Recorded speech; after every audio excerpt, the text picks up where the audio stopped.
Salam. That's what I think.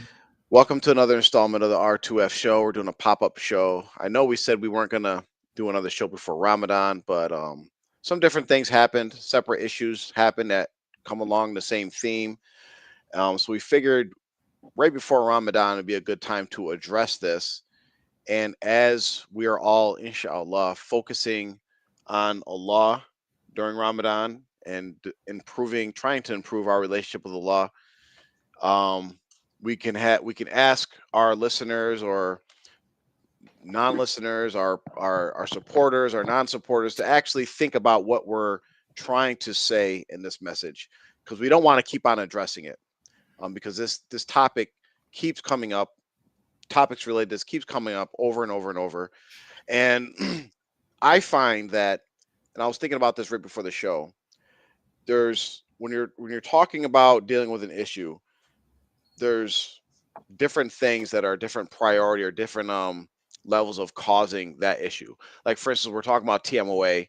One of the biggest issues is the actual leadership of TMOA, because they're the Mm. ones that keep on promoting this falsehood, keep it going. They're a big issue.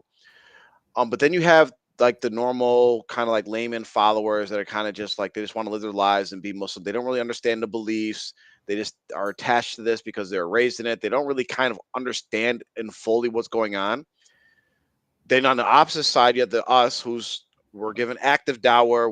We're coming up with shows every week, putting content out literally every single day, alhamdulillah, trying to actually speak against the wrong, trying to guide people away from it. But the other danger I've seen throughout these years are these people that are riding the fence, right?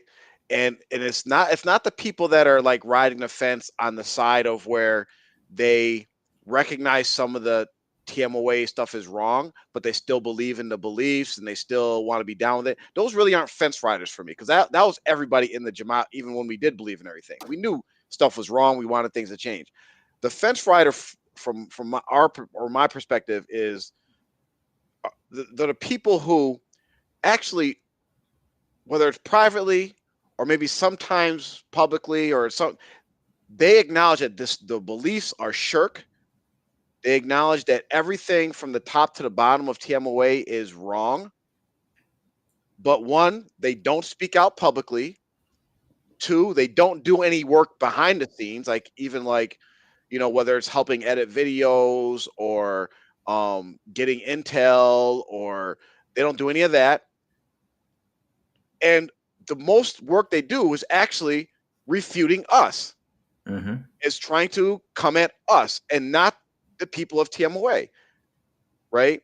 And there's various levels of that, and we're going to try to address some of that, um, because we had an individual, just to give a little background, an individual who used to be part of our R2F, part of the chat group, supporter, whatever. Throughout various time, the time at some point the person denounced R2F and disassociated themselves from us. Whatever, we don't really care, because we do whatever we do for law, not for followers, not for anybody that's claimed that they associate with us or anything, right? Um, but this individual, and we've just to give background, this individual, while we were in the chat, we've had I could probably at least five different engagements on this same exact topic. And the topic is, are we allowed to give dawah or call out or refute women? That's pretty much the topic in the gist, right? Anytime we said anything about Noor, the person had something to say. When I made it, me personally made a video about Zaid, they had something to say. Whenever we put up a status, so I had some, oh, women are children, you can't say this, women, children. They would ask for evidence from the Quran and the Sunnah.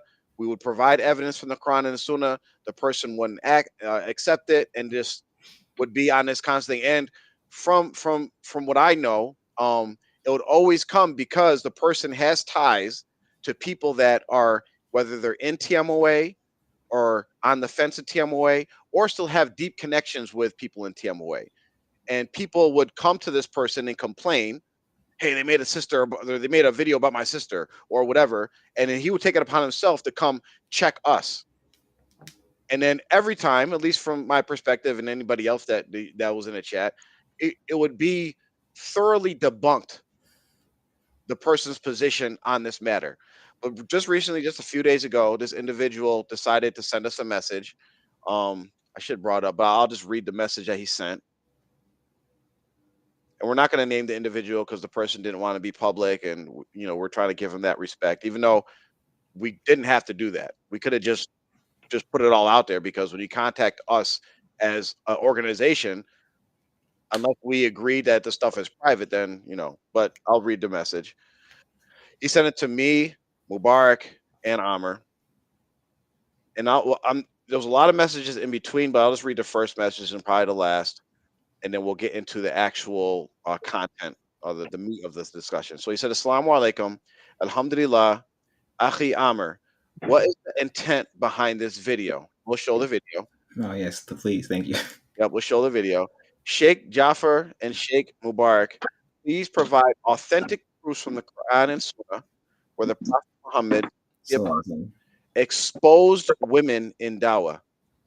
For the Quran verses you cite, please provide the names of the illustrious Sahaba, may Allah be pleased with them, who understood, interpreted, and practiced that specific ayat you may reference. I ask Allah to soften our hearts and keep us all firm upon the Quran and Sunnah. Ameen. Okay, so that was the message. I'll play the video right now, just so people can have the context in the order it comes. It's a 6-minute video, by the way. Oh no, I'm gonna show the video he sent first. Oh, okay. Which is it's like short. a 20-second video. Yeah. Okay. Which one is this? Right here. Okay, this isn't the video, but here, this is the video right here.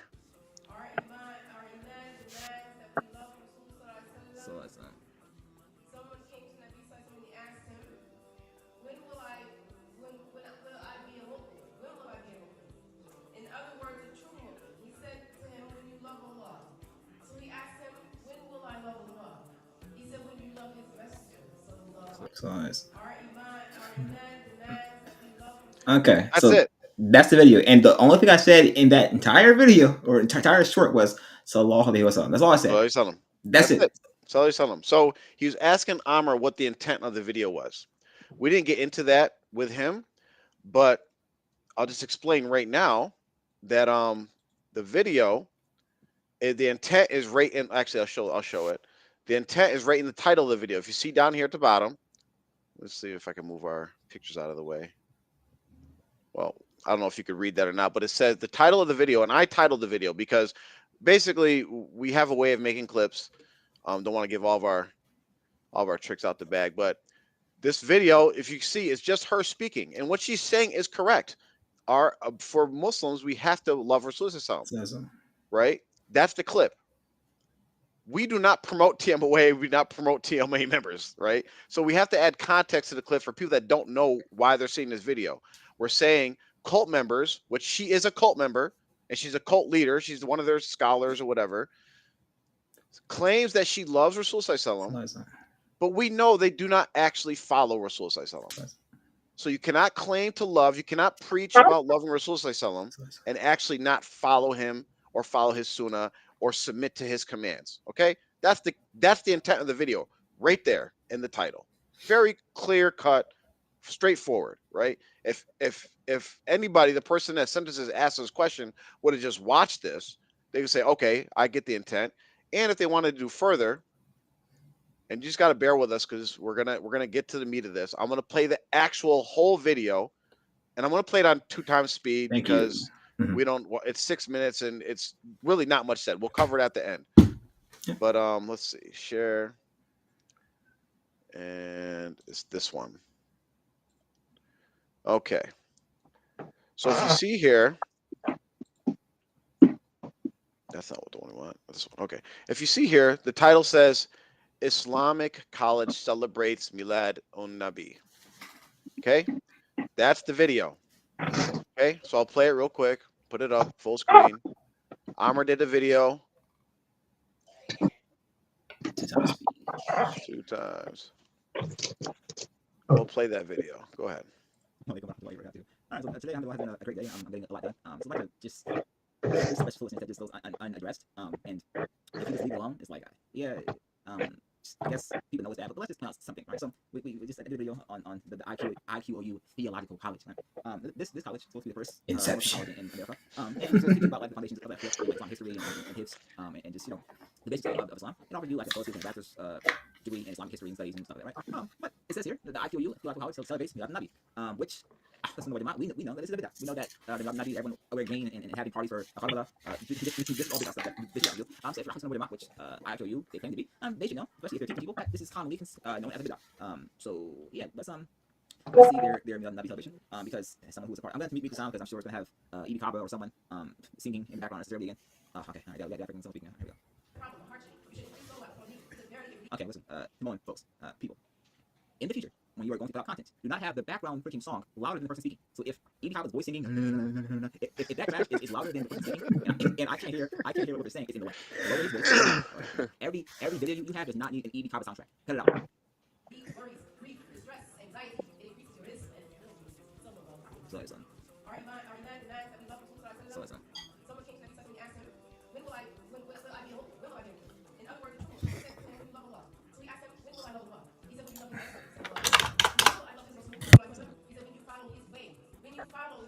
Also, just real quick, this is a callback to a different video. Well, listen, Umnor, take notes. You see how she's holding her own microphone? Take notes. And practice his sunnah, and love what he loves, and hate what he hates, and be friends when you be friends, and your enemies are his enemies. Mankind differs in man according to their ability in loving me, and they differ in their kufr according to their hate for me. Alas, alas, 3 times, there's no iman and one who has no love. But for him, there would be no evil. Okay, I've seen that. All right, that's it. Just because these people, all right, they go and the entire thing of it, right, is under the guise of, hey, we are showing appreciation and love for the Holy Prophet Muhammad, right? So we are designating, right, this special day, our third Eid, to celebrate specifically him, right, and all the things that we learn from him, right. The problem is, we take our religion directly from him, right, okay, and his followers. We take our religion from Prophet Muhammad, take our religion from the Sahaba, take our religion from the Tabi'in, right. Those are he's the best, and the best after him was Sahaba, and those after him was cool, right. So since no one has found, right, since no one has found any proof of the Sahaba during the time he was alive, or after he passed away, none of the Sahaba said, hey, on this day, we're going to have a Eid and we're going to celebrate Eid al-Milad. No one, there's no Sahabi who did that.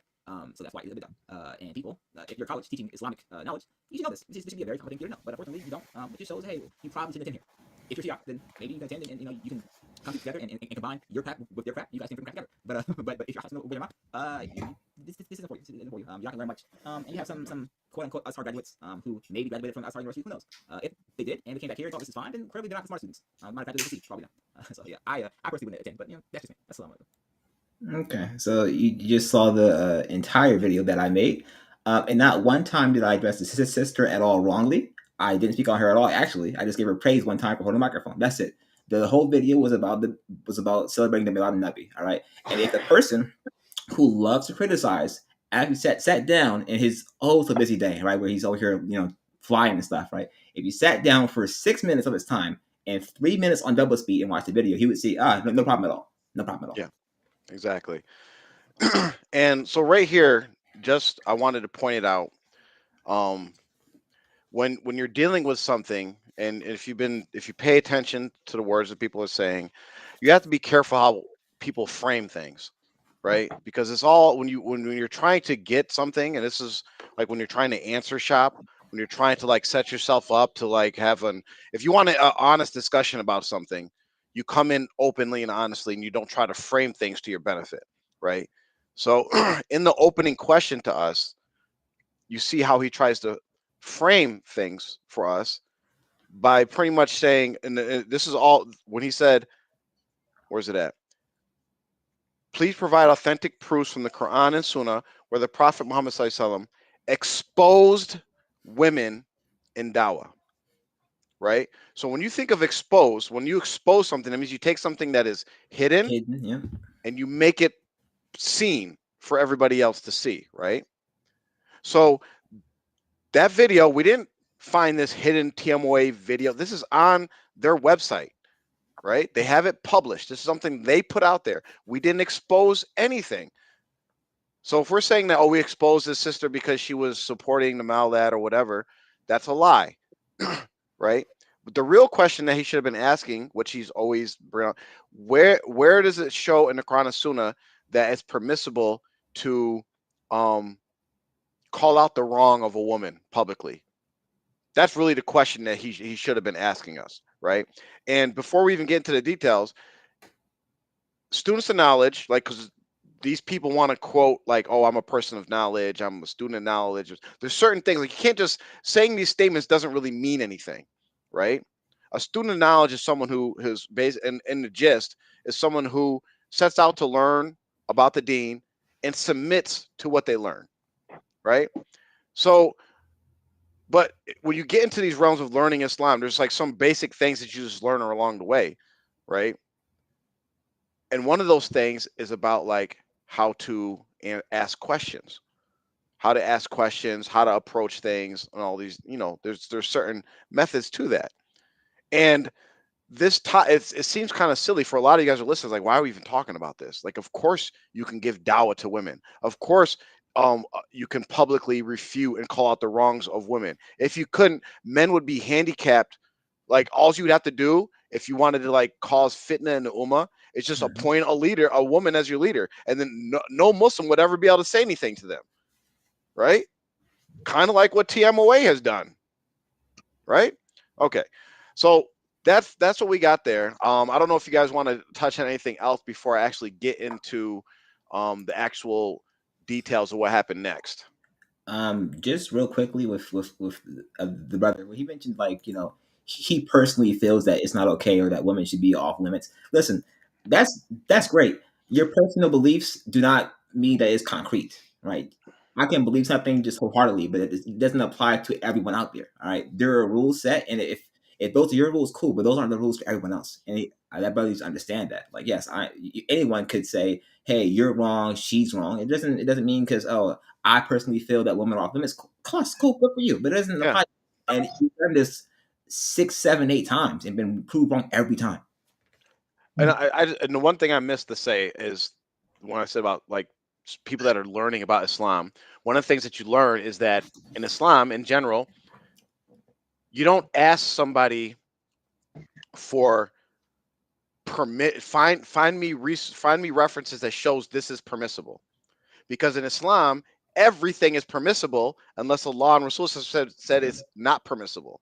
So what should have happened is he should have presented us with evidence showing that this is impermissible, and then we would be able to say, okay, you're misinterpreting that. That's not correct, or we'd have be able to respond. It's kind of like how what TMOA members do when they say, they literally would say this: find me in the Quran and Sunnah where it says there's no seven sultans. Sorry, can't do it because they never talked about it. You know what I mean? So it never happened. Um, Alhamdulillah. I think I would just like to address real quick about how, like you mentioned in the beginning of the show about fence riders, mhm, and I think that it's a triggering word for some people that are either consider themselves to be out of the cult. They consider themselves not to be part of TMOA. And the one thing that they don't want to be considered as, so no one thinks they're a fence rider. right. Um, so I would like to kind of break down and maybe clarify what a fence rider is, at least to me, and y'all can agree or disagree. And this may upset some people, not even just the brother in question, but and I'm not necessarily pointing the finger and saying, hey, this person is a fence rider. But these are some things that I have identified what fence riders do, and then we can all look at ourselves and see, am I a fence rider? Similar to, and I'm not calling anyone a munafiq, right? I'm not calling anyone a munafiq. That's not what I'm doing. So be clear. But Rasulullah gives 4 traits of what a munafiq has, these 4 traits. And if someone has one of these 4 traits, then they have some remnants of nifaq that they need to rectify. And if they have all 4, then they are a hypocrite. So I won't get into that. I think it's well known, we've covered that before. But Mhm, what I will get into, there's 4 things that I see from fence riders. A pure 100% distilled, a real fence rider. And then a lot of other people have some of these. And I would say trying to, yes, I'm trying to copy off of the person who I love the most and who is the best ever. So just like Rasul laid out 4 traits, if you have all 4 of them, you're a pure fence rider. And if you have one, there's some things you need to work on. So number one, a fence rider will refute the cult privately. They'll do it privately. And they're some of the best at it. The fence riders are some of the best. I mean, they can, because one of the reasons why they're some of the best is because they're really plugged in. A lot of times they're really dealing with a lot of cult people, and they still have some things. So as far as pointing out the things that are wrong with the cult and some of the issues that they say and the information that they're able to get, inside information about the cult, I mean, it's because they're riding the fence. I mean, if I'm standing right on your fence line or on the border or the line between my house and your house, I'm probably going to be able to get, some inside information about what you do over there if I were just, in my property, minding my business. So that's number one. Number two is they don't want to hurt or damage their relationships that are people who are still purely 100% in the cult. I'm not talking about just family, but just people in the cult. They don't want to damage those relationships. They want the people inside the cult to think highly of them. They want those relationships that they have in the cult to maintain. Mm-hmm. Now, you could say everybody wants to maintain the relationship that they find benefit in and they enjoy. Yes, okay. But they're not willing to, or they don't want to damage those relationships, and they don't want to trade off the dawah and being right or saying what needs to be said in exchange for possibly harming that relationship. So that's the second thing. The third thing is big, and what they do is they find ways to I don't want to say refute, but point out flaws or problems or issues with the people who are doing dawah against the cult, the people who are actually telling people and educating people and helping people to extricate themselves from the cult. They are very good at nitpicking in things that we, do and finding the faults, because we're not perfect, but they're very good at pointing out our flaws, our mistakes, our problems. They're very good at that. And you will find them really, really Johnny on the spot when we make a mistake or if we slip up. But if everything is going well, they don't have anything to say most of the time. So that's one of the other things. And the last thing is they're finding flaws or faults with us. It gives the cult people, the Tamoans or whoever it is, a playbook, a blueprint, or something, some little just grabbing at straws, but something to try to attack us back with. Look, these guys, they don't have no manners, or these guys, they attack women, or just stuff. And we could spend time refuting it, but the point is, they will find faults with us to then hand deliver them to the cult, and then the cult people who listen to them will then run on that like a red herring instead of them being forced to stay on topic, on task, which is your shirk, your innovation, your oppression, your abuses, social, religious, financial, and everything else. So these people, they get some sort of currency or credits with cult members for their attacks and their refutations and their admonishments of us. So when they find themselves in and around and amongst these cult members, the pure people of the cult, those credits that they built up, hey, listen, I checked those guys. I'm refuting those guys so that they can have I'm kind of with you kind of type thing. You know what I mean? So it's a way. So they have these 4 things. They refute the cult privately very, very well, but not always publicly. And they try not to damage those relationships. And then they definitely find ways to attack, the people who are giving dawah and then they Mhm. use that as a currency when they go amongst and they have to deal with, and they're still associated with the people in the cult. And this is what I see as a fence rider. I'm sure people Mhm. are going to have some issues with some of these things, but that's the way I see it. And hopefully, that the people who are riding the fence can say, maybe some of those things apply to me, and they change it, and Allah will reward them for the changes that they make that are good for them.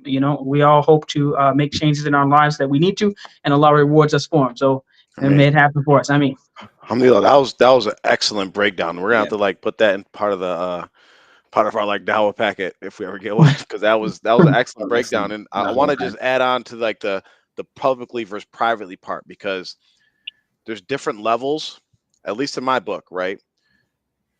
Even though your friends and your close circle may know your position, to me that's still private, Mm-hmm. right? To me, public means that anybody in TMOA sees you, like, oh, he ain't with us. That's mhm. public to me, right? Yeah. Everybody knows, and it's not, and it doesn't have. You don't have to be public, because there's people that they don't go out and they don't make videos, whatever. But people know their position. Like, yeah, he ain't with us no more. That's just because you let the people that and I'll break it down a little bit further.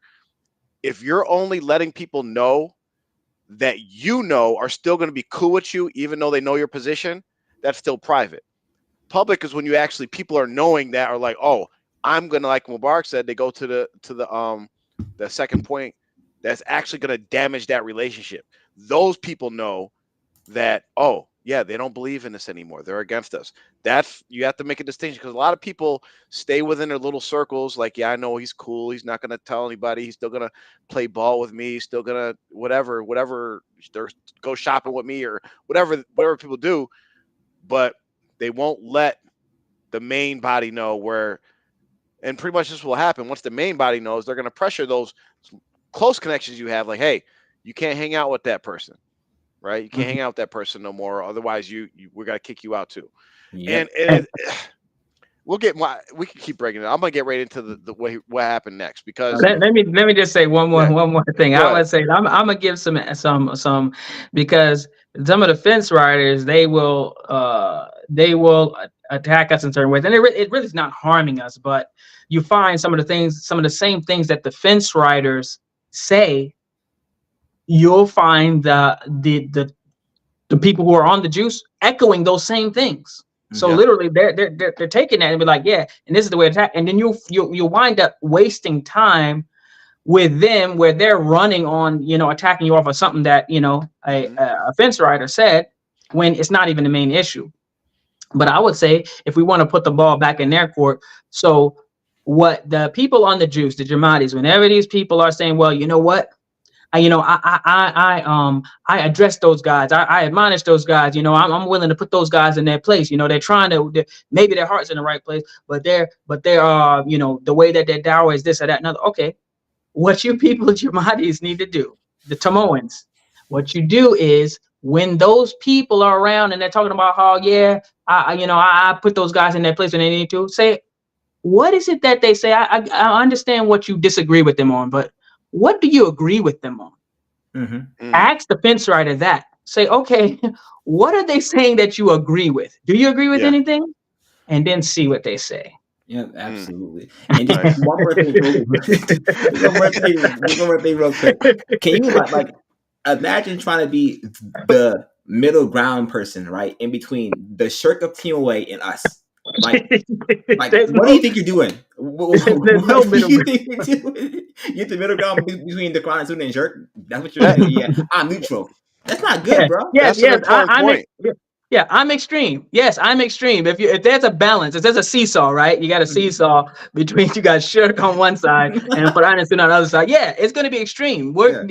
We're definitely going to have a huge imbalance as far as some sort of fairness or respectability or honorability. Yeah. On one side, you have what is Rabbuk al-Kareem, your Lord who is the most honorable and most noble. And then you have, in the shirk dhulmun azim. That shirk is the worst thing. There's a huge Hmm. transgression, a huge wrongdoing. So no, there's no balance When it comes to dealing with people of shirk and innovation and those things, it needs to be very clear that they're way, way out in an extreme. They're an extreme, and we're trying to bring them back to the balance. But we're not going It's to get closer to so them. Yeah, and I'll just say this: the go ahead. one thing, and I'll stop, and that is in Surah Al-Qalam, I believe. Hmm. What does Allah say? وَدُّوا لَوْ تُدْهِنُوا فَيُدْهِنُونَ. They want you to incline and lenient and be and kind of inclined towards them in Yep. something. Be lenient, kind of compromise. They want you to compromise, so then they would compromise something. Hmm. But no, no, no, no, no. We're never going to compromise, and no, we're never going to be balanced in dealing with Team White. We're never. It's not Yeah. going to happen. We're not going to be.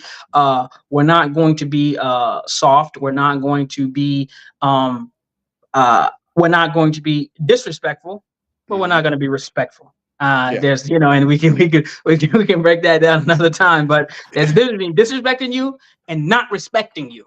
So that's the difference. It's very important because this same individual, I tried to convey this same point because this same person is not, this person's not the only one, but other people have this misconception or a misunderstanding. And Mubarak helped me out with the ayat where it says Islam is the middle, the moderate, the middle course, and that's how it's translated.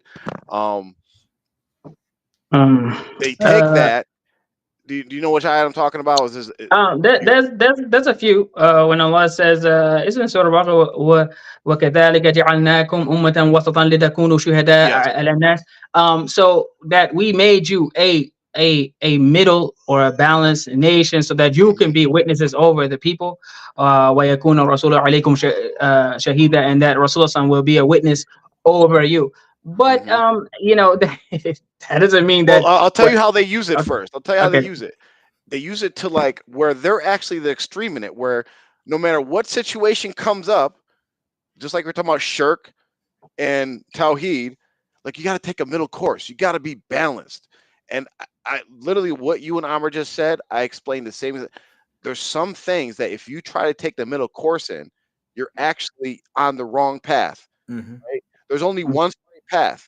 There's like there's there's the different understandings on how you apply being moderate or being in the middle and those different things. But when it comes to belief in certain things, you can't take the middle course because everything besides the right path is the wrong path. That's Mhm. like okay, there's 72 sects of Islam.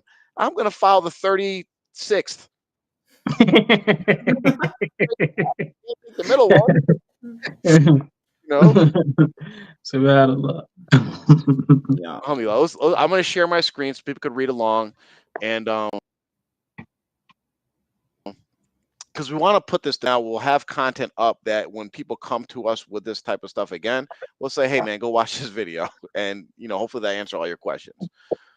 Okay, so what happened next is Amr responded to him. We won't. Amr sent him a lengthy response, right? He sent him a lengthy response, and in short, I won't share right now, but in short, the lengthy response addressed that and had evidence from the Sunnah.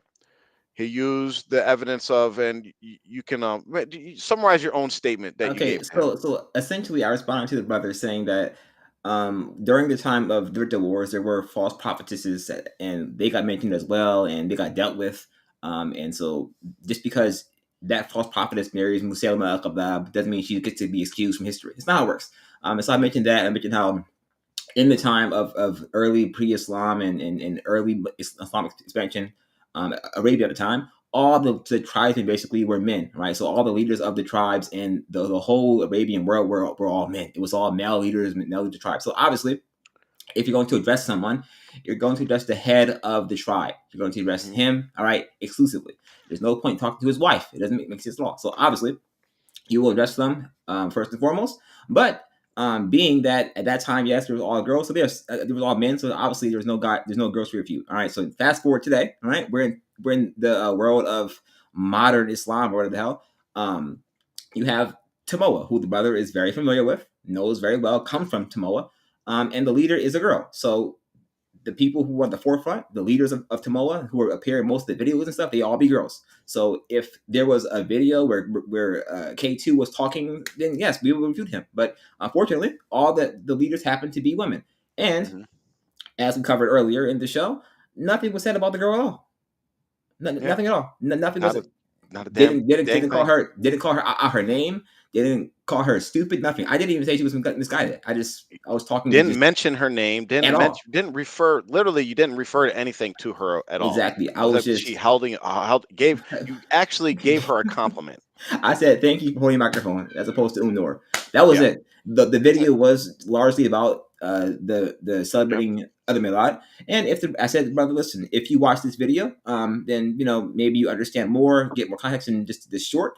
This is the issue you have personally, where you have done this several times in the past. You've been refuted from myself, Jafar, Mubarak, Persian, Empress, like a bunch of people have refuted you in the past, and you have you have taken that and have been offended by it. And I hope Allah guides you and guides us as well. And assalamu alaikum. I'm not going to respond to this anymore, and I didn't. I left it alone.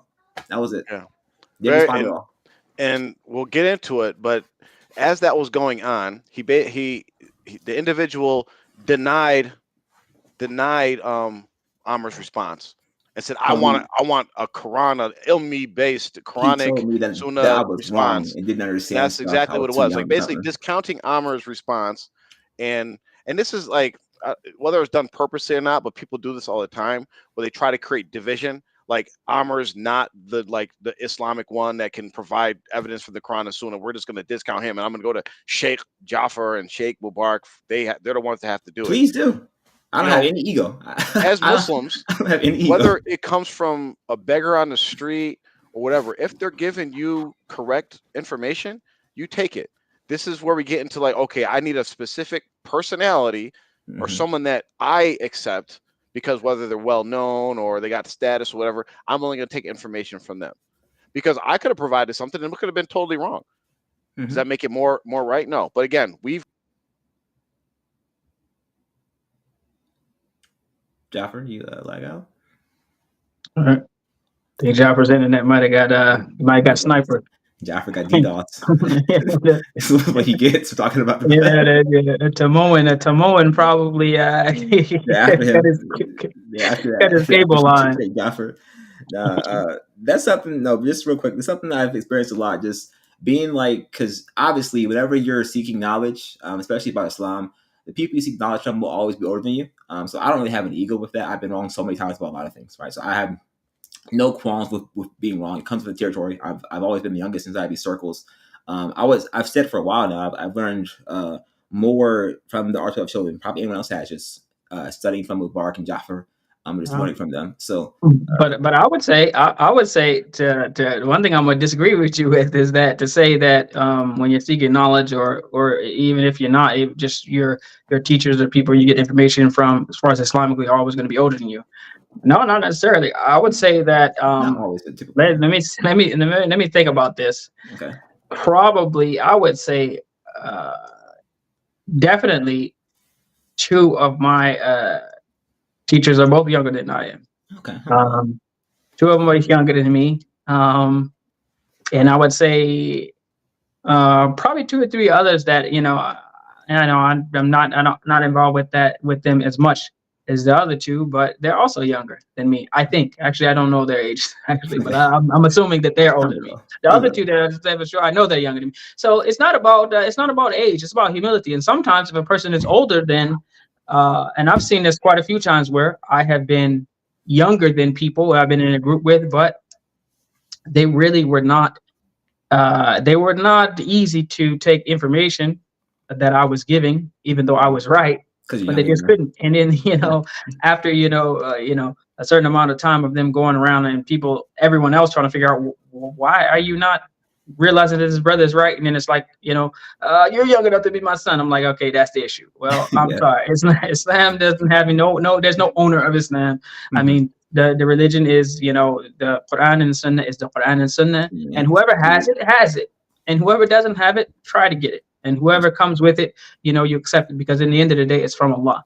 But just to elaborate further on your point about when did, how it was an issue with, even though you didn't attack the lady, He was an issue with when did Rasulullah ever expose or attack women. I can give a number of, and you gave the what was it said Sajah, that Yeah. was the was the girl, of course, that's one. And that the Sahabas definitely fought her. There were slave girls who sang songs Mm. about Rasulullah So Sallallahu Alaihi listen. Wasallam. And so, if, as you know, you're the resident history guy. As you know, the conquest of Mecca, right? The conquest of Mecca, or Rasulullah Sallallahu Alaihi Wasallam said when he came in, لا تثريب عليكم اليوم. There's no blame is going to be on anybody. Everybody's free, except for there was a few people that Rasulullah said, even if they're holding on to the clothing of the Yep. Kaaba, kill No. them wherever Yep. you find them. Mm-hmm. There was a couple guys, but it was two women, and these women, they sang songs about Rasulullah and they were killed. Okay, so this can be references in the books of Sirah. If someone, you don't have to take our word for it, you can look it up yourselves. Also, there was a woman who would speak badly about Rasulullah. Her husband, or it might have been a slave woman. I can't remember whether it was her husband or if it was her owner. Okay. But the fact of the matter is, this guy was blind. This Sahabi was blind. He couldn't see, but the woman constantly spoke bad about Rasulullah, and one day he killed her. And they came to Rasulullah and they asked, hey, he wound up killing her. She was just going off and she was really, speaking bad about you, and he killed her. And he said, hey, no two goats are gonna butt heads about this. Like, ain't no biggie, pretty much, basically. So she was a woman. She got killed. Furthermore, the person who poisoned Rasulullah was a Jew. Was a Jewess? Was it right? And she was executed. And he was going to let her go, actually. But what happened was the food that Rasulullah ate had killed one of the Sahaba. So Rasulullah ate it, or chewed somebody, didn't eat it. The Sahaba, he ate it, and he died from it. So Rasulullah was going to let her go because he survived. But when the Sahabi died, he killed her. So that is, I mean, and we probably could do 10 more examples of, but I think you get the point. If a woman does something that needs to be punished, okay, you get punished. What was the woman from Bani Makhzum who she stole? She was a kleptomaniac, and she stole. And this is where the hadith comes from, where we say Rasulullah said that even if his own daughter were to steal, he would cut her hand. This is the story about that, in which, so that's another example of women are not off limits. And when it comes to the religion, and when it comes to certain things, like there are certain general things, of course, but when it comes to the da'wah and it comes to Islam and what's right and wrong, the penalties are the same. There's no lessening. If a woman commits zina, there's a punishment for it. If a man commits zina, there's a punishment for it. It's the same.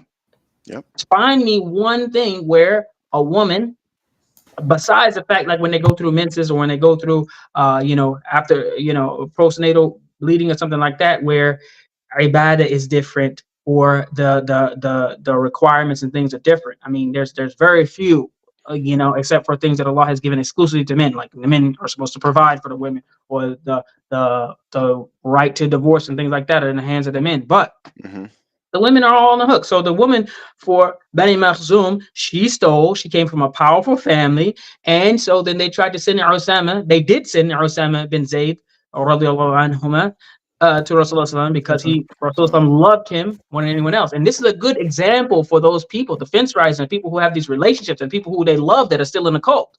Look at Rasulullah, how he dealt with even people who he loved. They sent Usama bin Zayd because of how much Rasulullah loved him. And he came and he said, this lady from Bani Makhzum, okay, she stole. Can try to be like, can we kind of let her off? I mean, she's going to give the stuff back or whatever. And her family had lots of money. They could have paid for what she stole for and got 10 of them or 100 of them, or whatever. It was like a necklace or some jewelry or something that she stole. Rasulullah sallallahu alaihi wasallam got so angry at him that Osama bin Zayd said that he wished that he had accepted Islam that day. Like Mhm. he wishes that he had never. And so the thing is, Rasulullah did not let his feelings and the people who he loved most get in the way. And he even went to someone who he loved more than anyone else, his daughter Fatima radiallahu anha, and said he would even cut her hand if she did the same thing. And that Mhm. lady's hand was cut. And you know what happened? This is a lesson for defense writers. This is a lesson. Sometimes, yes, you do have to be harsh and you have to be firm and you can't budge. And Mhm. what happened is Aisha radiallahu anha actually reported and said that that same woman who got her hand cut wound up being a righteous woman. And she knew her years after that. And after that, she Yep. would come to Rasulullah and ask for things that she needed or whatever. And she was a good woman after that. And she Mhm. had one hand, her hand was missing, but she learned a lesson from it and she benefited from that. And Yes. actually she became righteous. So Yes. that's a lesson. But we were getting into women who actually got punished, and but there's still a lesson in it in for other things Well, as well. even if we go lesser than the punishment, you reminded me because I was trying to think of good examples, and you have the chronic examples of the wife of Lut, the wife of who else? What was it? Noah. That we have those are mentioned in the Quran. You don't give them by names, but they meant these are women that Allah refutes. We'll see. The one brother gives another example. I won't spoil his example when we get into it. But you reminded me of wasn't there ayats revealed about when like who deserves more respect individually than like our mothers? And who deserves more respect as Muslims than the mothers of the believers? Didn't Allah send down ayats basically putting in correct the wives of Rasul when they're like plotting against them? Like they had a Yeah, little yeah, scheme. Like yeah. like we know who they are. It wasn't like a mystery of like who's Allah talking about. We know through Quran and Hadith who exactly Allah is speaking about, and that's evidence right there. Like yes, you can call out publicly the wrongs to do if Allah and Rasul and the Sahabas called out the wrongs that Rasul's wives, our mothers, actually did. Mhm. Yeah, Yeah. it's like if I say you know uh uh I'm not even I don't want to mention anybody in particular, but let's just say this that when Allah said that He's speaking to Rasulullah sallallahu alaihi wasallam, and it says that if he divorces all of his wives, then and the ayah goes on. But the Hmm. point is, we know who the wives of Rasulullah are, Yes. and everyone knew the wives of Rasulullah. So So, it's not like they were they were not put on the spot if need hmm. be. So I would say that's probably one of the more direct, and it's also another ayah in Surah Al-Ahzab that where Rasulullah Allah tells Rasulullah says that if your wives, if they desire the life of this world, then give them some gifts or whatever and send them all on their way. I Mm. mean, basically, he said you divorce all of them if they want Allah and His Messenger and the life and the Jannah and Akhirah, then keep them. And so it was something where they were admonished very harshly, actually, in Yep. in a couple places. And you might say, well, it was a harsh admonition, uh, but and you can't say the law went overboard. Never would the law do that. But Yeah. some people say, wow, I mean, it was so direct. I mean, how do you make a comeback from that? I mean, Yeah. obviously, the wives of Rasulullah definitely made a comeback from that. They were righteous, and they just like Adam alayhi salam went through the situation with Iblis and Hmm. the from the tree and getting thrown out of Jannah and all that. It's an example for us so that we can be better. We're not Yes. better than them. But you say, well, how did they fall for that? How do they want to do that? How you married to Rasulullah and you're running schemes and games or whatever? Because they went through that, so they can be an example for us, so that so us nowadays and our wives or whatever, so we don't run the schemes because we have an example of the admonition that comes from doing those things. But this is not a this show is not necessarily about that. So let's get All right. let's get it back on. Okay, so this while that was going on, I don't know what point I got cut off on, but while he was communicating with us, he also sent in a question to a well-known sheikh. He's from the New Jersey area, but he actually is an imam in the UK. I listen to his stuff a lot. My wife listens to his stuff. Very good sheikh. but just give a little background on him because I wanted to cover the topic also on this about like answer shopping, right? Mhm. He's a sheikh that is he's well upon the Quran and Sunnah, right? But the extreme Salafi publications, those that crowd, they refute this guy a lot. They come at his neck, and he's always checking them. Like, and a lot of the stuff he talks about is like being too harsh in dawah over trivial matters and these types of things. These are the type of things he talks about because he's talking about these extreme Salafis, or you want to say neo Salafis. These people like, oh, you don't have your pants above your ankles, you're kafir. Like these types of people, right? And the reason I mention that is because it's going to give you a little context of why he actually, and Allah knows best, but it is out. I'm going to call it how I see it. Why Allah, why not him, why this individual went to this person for this specific question. And mind you, just pay attention to the question that he asked us versus the question that he asked the sheikh. Okay. So he said, he asked him, and these weren't audios, but he didn't give us permission to share the audio, so we'll respect that. But he said, well, the brother's name's Fulan for now. He said, Alhamdulillah, Assalamu alaikum. How's everything? Subhanallah, when you sent me your video, it made me remind myself that I would like to seek some advice from you. There are some brothers, he's talking about us, Alhamdulillah, that they are upon the Quran and the Sunnah. Alhamdulillah, but sometimes, not all the time, but sometimes they have shiddah in their dawah. This is like harshness. It's the same terminology that this also Sheikh uses a lot when he's talking about these Salafi individuals. They have a lot of shiddah. So using same terminology. And they recently posted up a video of this woman who is a da'i. She's a student of knowledge. She's in hijab, and they are saying, look at her. She's saying things that are false, and she does not follow the Sunnah. And I had an issue with that, and I've always had an issue. You know, we were raised that women and children are off limits. That does not mean that we don't correct them, we don't do islah upon them, and etc. That does not mean we don't do that. However, I just have an issue with that. All right, pause. However, yes, brother, you, singular. All right, this is not an issue collectively. This is an issue that you personally have internally that you need to understand and deal with. This is not an issue that we are doing wrong.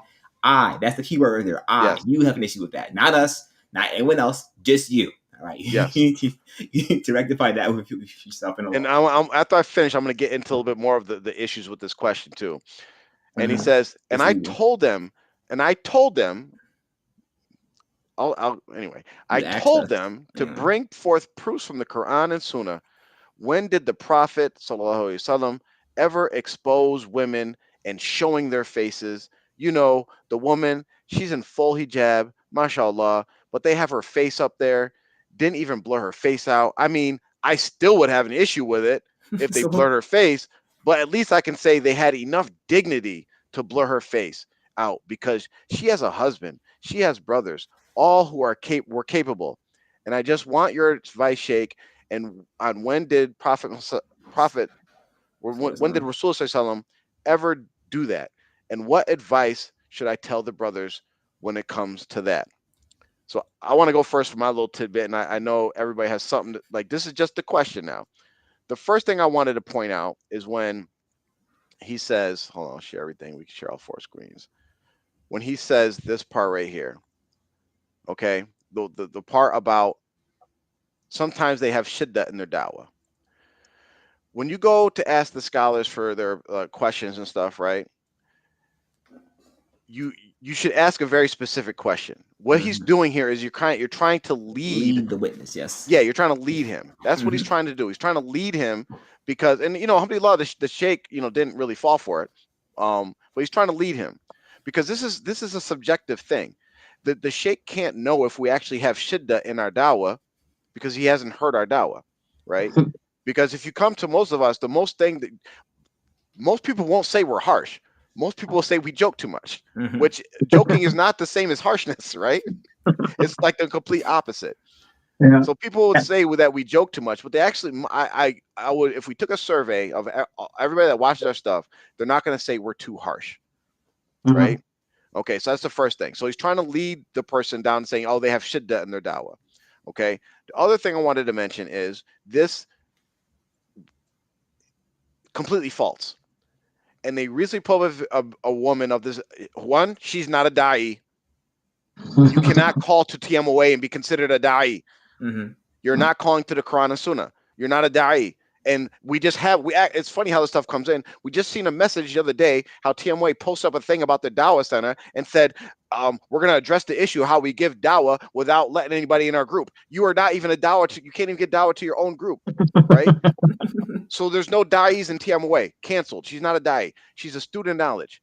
No, this brother should know because he's acclaimed to be a student of knowledge. He should know the standards of being a student of knowledge. You can't be someone who is a person of innovation and also get the credit from a person of Quran and Sunnah, from Ahlus Sunnah wal Jama'ah, and say, oh, yeah, that's a student of knowledge. No. Yes, they went to Azhar or whatever and studied or whatever. Yes, they did do that. But did they submit to what they learned? Did they come back and preach? No, you know what? The Malad's bid'ah. Do you know what? The seven sultan is shirk. You know what? This and all these. Oh, you know what? We can't have a female imam. No, they didn't do any of that. They do not enjoin the right and forbid the evil. I'm not going to give somebody the honor of being called a student of knowledge when they do not fit that criteria, and when they're calling to something that is essentially taking. If you follow it and believe it and understand it, it's taking you outside the folds of Islam. But this is all leading the person, because if someone's listening to this and all this stuff is true, right? If you assume everything he's saying is true, you're gonna form a picture like, man, these brothers are what? And they're harsh. What is wrong with these brothers, right? Mm-hmm. He says she's in hijab. Okay, she's in hijab. If she's in proper hijab, there's nothing wrong with us showing her. Nothing wrong. Boom. That's done right there. Nothing wrong with us showing her she's in hijab, so you shouldn't have a problem with us whether we blurred her face out or not. I can see if she was dressed inappropriately and had private parts hanging out and all these different things. I could understand if maybe the video was taken privately and she didn't want to be known, so we blurred her out because she wanted to remain non. No, that's their own public video. So the first people that you should be refuting about not blurring out her face is TMOA. Did you Mm-hmm. send them a message? Did you contact her brother, her father, and all these people that you mentioned later in the thing that they're more than capable? Did you contact any of them and say, hey, why are they letting your sister, your daughter, your wife up there on the video without her face blurred out? You guys Mm-hmm. have no dignity. Mm-hmm. No, you came at us. Okay? You came at us. And they said, and then he says, this is totally also false again. And you could say if it was brought, this is actually a lie. We showed you the videos. They said, oh, they're saying, look, first, there's no they. Me and Mubarak didn't make the video. His wait, mama wait, made the wait, video. wait, wait, wait. Hold on. This one thing real quick. Listen, I do not seek permission or guidance from Mubarak or Jaffer when I do a video on my own. When I do video, I'm here in this room. All right, I record on my computer. I don't pre-record the video and send it to them and say, "Hey, watch this video." No, I record it on my own volition. I go and put it out on the channel. It doesn't go through the filter of Jaffer and Mubarak. If you had a problem with a video that is purely just me, you have my number. You Mhm. know me personally. All right, okay. You can message me on WhatsApp, on Telegram, or any kind of message by myself. It doesn't need to be the full group. Yeah. Yeah, I mean, it's just in general, just a public service announcement. I mean, like, you'd be surprised at how much stuff that we actually disagree on. Not like religiously or whatever, not that Right. much, but we disagree on a lot of stuff. So, with that said, is anything that one of us individually say, you can go straight to that person because Mm-hmm. I mean, We don't back I'm down. not. Jaffa is not telling me, hey, B, you think I should say this? We're not. There's no like conversation there. Now, if after the fact, maybe we might talk about something, but beforehand or like coming up with a, hey, when you do your video, your own video, run it by me first. I know we don't really operate like that. You know what I mean? We do our own things and we expect people to kind of know. I mean, of course, anything that Armor puts out is a representation of us, Yeah. in a way. But for refutations, go I'm directly not to the back. person. Yeah, Exactly. exactly. And then he says they say, look at her, she's saying things that are false and she does not follow the Quran. We never said anything about her saying anything false. Nope. We didn't say anything about her not following the sunnah, which she doesn't. She has a female imam. She believes in the seven sultans. Like, you know this, and just to kind of skip down to the bottom where he says, she has a husband. Yeah, a husband that's doing the same thing. She has brothers. I don't know where her brothers are, whether they're following the same, and they're all capable. Okay, if They, I was handing in an essay and I wrote in like all these people are capable, the person reading my essay would say, capable of what? What? Of refuting her, of checking her, or whatever. And then it's funny how in the question he actually answers the whole question. You know, he says we were raised that women and children are off limits. Whatever. That's how you were raised. There we go. But he says this is the answer to his question. That does not mean we don't correct them. We don't do islah. I mean, like give them advice. We don't do that upon them. That doesn't mean that. That's the answer to your question. But this person wanted to frame it that we were being harsh. And as soon as I heard the first audio, I didn't even hear the Sheikh's response. I heard this first audio and I said, he's trying to make us out like extreme Salafis. That's what he's trying to paint us as, is extreme Salafis. To whoever he's asking this question to. And I will say this, God bless, the Sheikh, because he really impressed me. I won't say impressed me, and I'm not anyone to impress, but a lot of shuyukh, especially because a lot of times they're busy, and they will not. They have gotten so many questions over the years. They don't let people entrap them like this. They don't let people lead them like this. And as y'all know, sometimes when I say, okay, I'm about to go ask the Sheikh a question, I'm going to try to message about a question, and sometimes it's like you have to make the question short. It has to be direct. And you cannot have your commentary in the question. Yes. So you say, Sheikh Fulan, how do we address women when they do something wrong publicly, in going about refuting them? Or how should we address women when admonishing them in such and such situation? So now, if I would have sent a message like this with all this in it, the Sheikh would have said, "What are you asking me for?" Yes. Yes. I mean, sometimes sometimes I try to ask a question that has like some commentary. I'm just trying to give some background.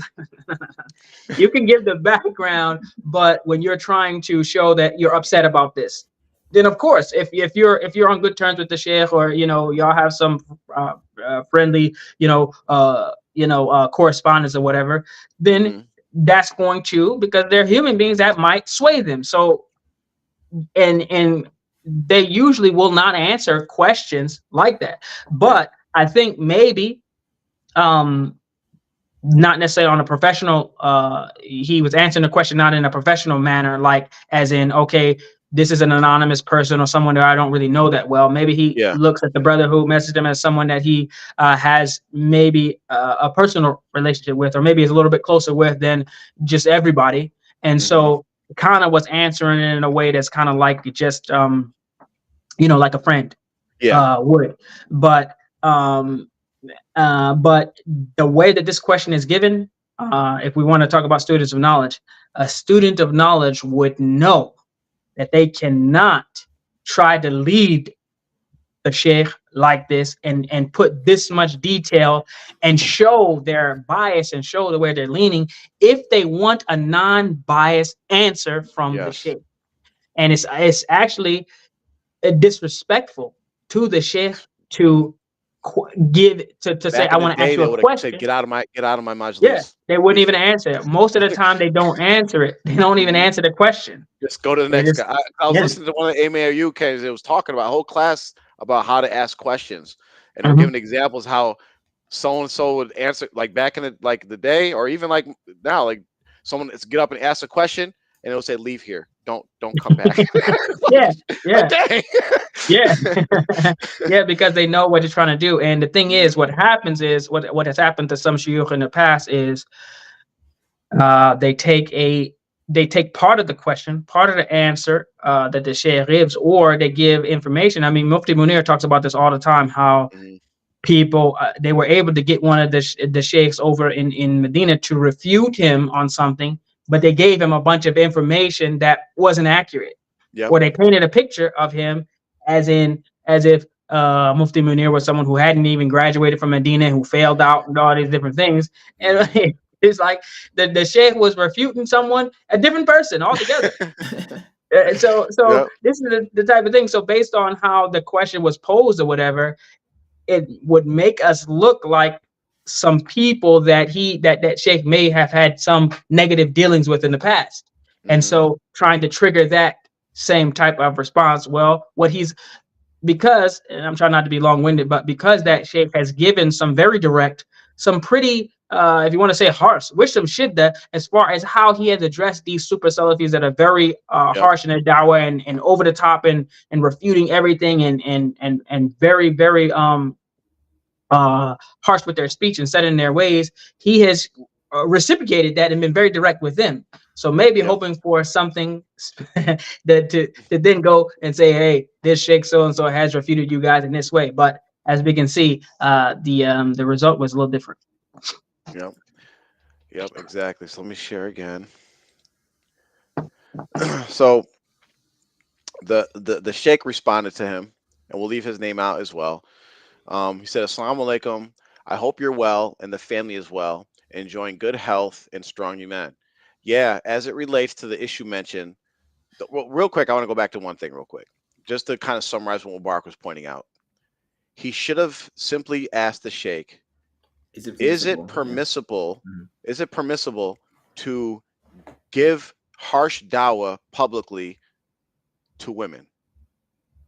Or how is it permissible to refute women publicly in a harsh manner? That's like boiled down, straightforward question. No painting a picture. No, oh, these brothers did this. That's really what the root of this question is. That's what he should have asked. But anyway, the Sheikh said, "Assalamu alaikum." He said, "Yeah, as it relates to the issues mentioned, those brothers who are kind of rough and tough in their dawah, I think the whole discussion of what you are going on about has everything to do with just being in the middle. Because being rough and tough sometimes is praiseworthy, as Allah commanded that in the Quran. He said, and be rough and tough with those munafiqeen when you make jihad against them." And then he recited the ayat we have here. Oh, it said, "O Prophet, struggle against the disbelievers and hypocrites, and be firm with them. Hell will be their home. What an evil destination." And then he recited another ayah. He said, "O Prophet, motivate the believers to fight." So he said, "O Nabi, incite the believers to go out and fight. And when they deal with the munafiqeen, be rough and tough with them." So shidda, harshness, roughness, and toughness is correct in the right places, and it's incorrect in the wrong places. I understand what you're talking about because we have brothers who are like that. We have sisters who are like that. People on the Quran and Sunnah especially tend to have this trait. That's a problem, but they don't have a monopoly on it. Some people are just rough and tough with their wives and stuff like that. So we get it backwards. We have to be rough and tough at the right places. Allah described the believers in the Quran. Muhammad is the messenger of Allah, and those who are with him, they are tough against the kuffar, and they are merciful towards one another. So let's right here, just sum up what he just said. Having shidda, or being harsh, as he's saying rough and tough, it's all about when and where you do it, right? Mhm. It's just like as a parent, when you're dealing with your kids, there's sometimes you have to be harsh with them, and there's sometimes you have to be real kind with them.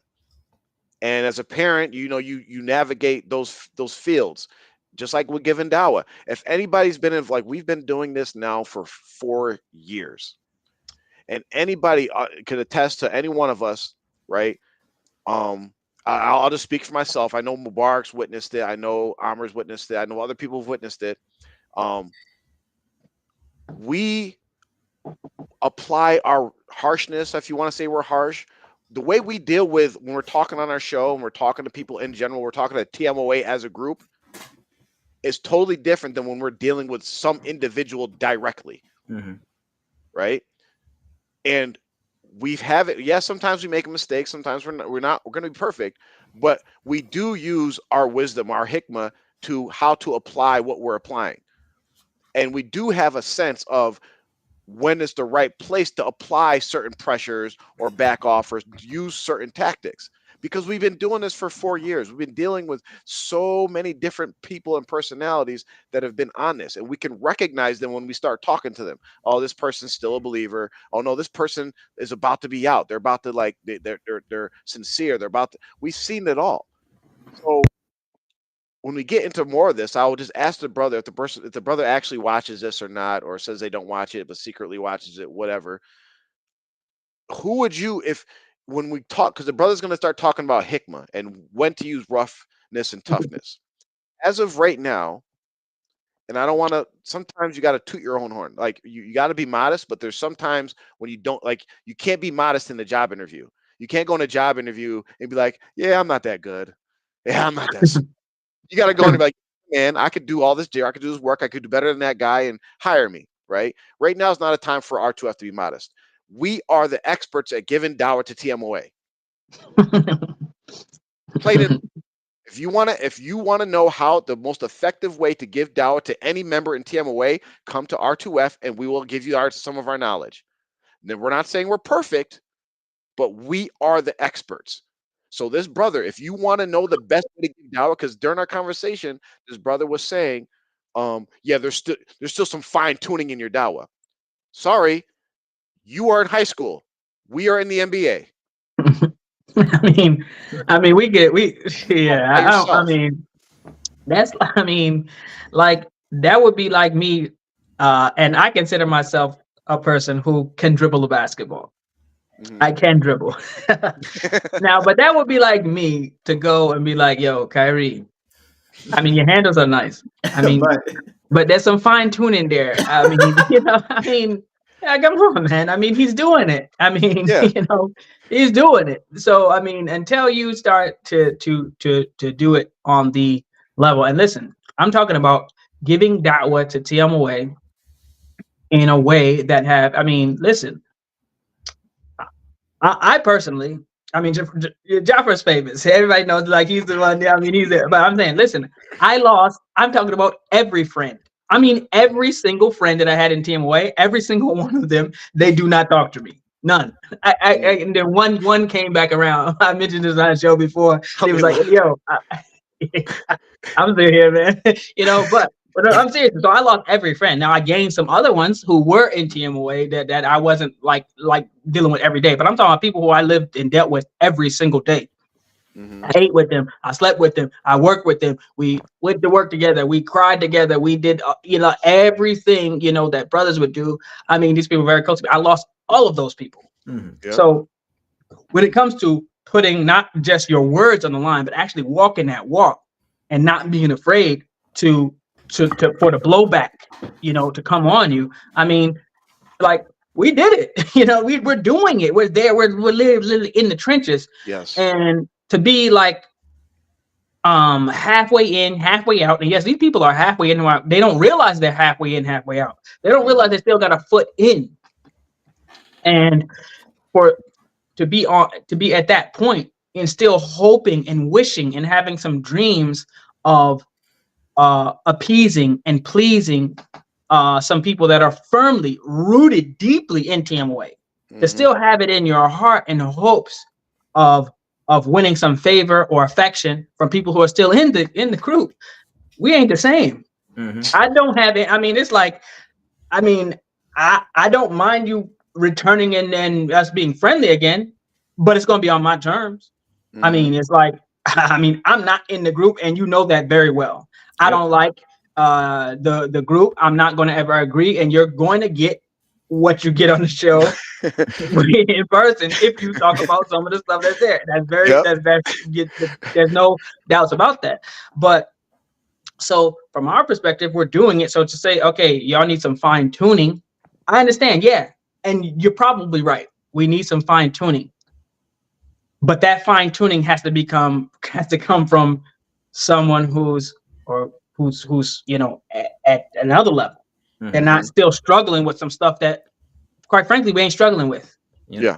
We're not struggling with, trying to balance and trying to, hold on to relationships and renew ones and all this still in the group. We're done with that. Yeah. And the dawah is going straight forward, straight ahead. And sometimes, yes, and I get it. It's not a thing where, do we like the fact that we ain't got no friends? No. I mean, and it's not like we like, oh, I'm glad, but it's like, I mean, I'm not going to change something. I'll be like, well, if I change this, then I get this friend back. No, I'm never going to do it. Yeah. But I know, and this is where the fence riders have to be honest with themselves. And y'all know that I'm telling the truth on this. If there was one or two things that some of these people could do, and then they could choose maybe one or two people that are in the cult or whatever, that they could renew their friendship or whatever, that they would do it. And see, that's where we're different. Ain't nothing I'm willing to do, nothing I'm willing to do to get any relationship back or friendship or whatever. And everybody just ain't like that. Absolutely. And Joff mentioned this like years ago. He said like, how you tell if you're on the fence or not is like, listen, go around those people. If they don't be like, ew, why are you here, bro? Like what's wrong with you? Don't be near me. Like I hadn't been around Samoans in 10 plus years. So whenever I went to Hussein's trial, my brain's like, oh yeah, this is so and so. I know this person from my childhood. So obviously I'm gonna give them salams and looking at me like, do you know who you are to us? I was like, oh yeah, that's right. No salams for me. I forgot. I'm sorry. I understand. So yeah, like if you can go around the Samoans and they're still like, oh, bro, happy to see you. Listen, you clearly haven't made your stance clear because they don't like anyone who's not upon their beliefs. So if your stance isn't crystal clear to them, it's like, oh, he's kind of down with us. Sometimes he's a little off of it, but bro, make your stance clear. All right, like we're not worried about the bridges that we have burnt. The thing is, listen, we crossed the bridge. And then the Samoans come after and say, "Hey, listen, we're gonna blow the bridge up." Okay, bye. I don't need to. I don't need to cross the bridge again. All right, like I blew it up when I left. All right, there is no more. I wasn't trying to come back to it. Like there's a crater there. All right, I freaking Hiroshima, Nagasaki, this stuff to freaking die. I'm not trying to come back to the bridge. Sorry, it's gone. And I want to bring it back to because it's a very important point Mubarak touched on, and a lot. Some people criticize, or not, I don't say some people. Well, some people. I'll say some people, or one brother tries to criticize us because we don't present like this professional, like we're not providing a khutbah. We're not giving an Islamic class. It's a talk show that we do our best to bring the Quran and Sunnah and address people in a way that they can reach and listen to it. A little bit of entertainment factor so people can stay engaged, whatever, right?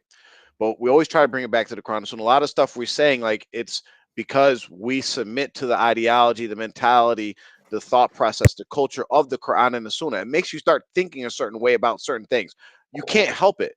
When you start learning and you start submitting to it, it's going to make. So when he was talking about like, this whole idea of not trying to please these people, that idea comes from the Quran and Sunnah when Allah, and Mubarak, help me out if you know the reference, where Allah tells us about the Christians and the Jews, like they will never be happy with you until you abandon your beliefs.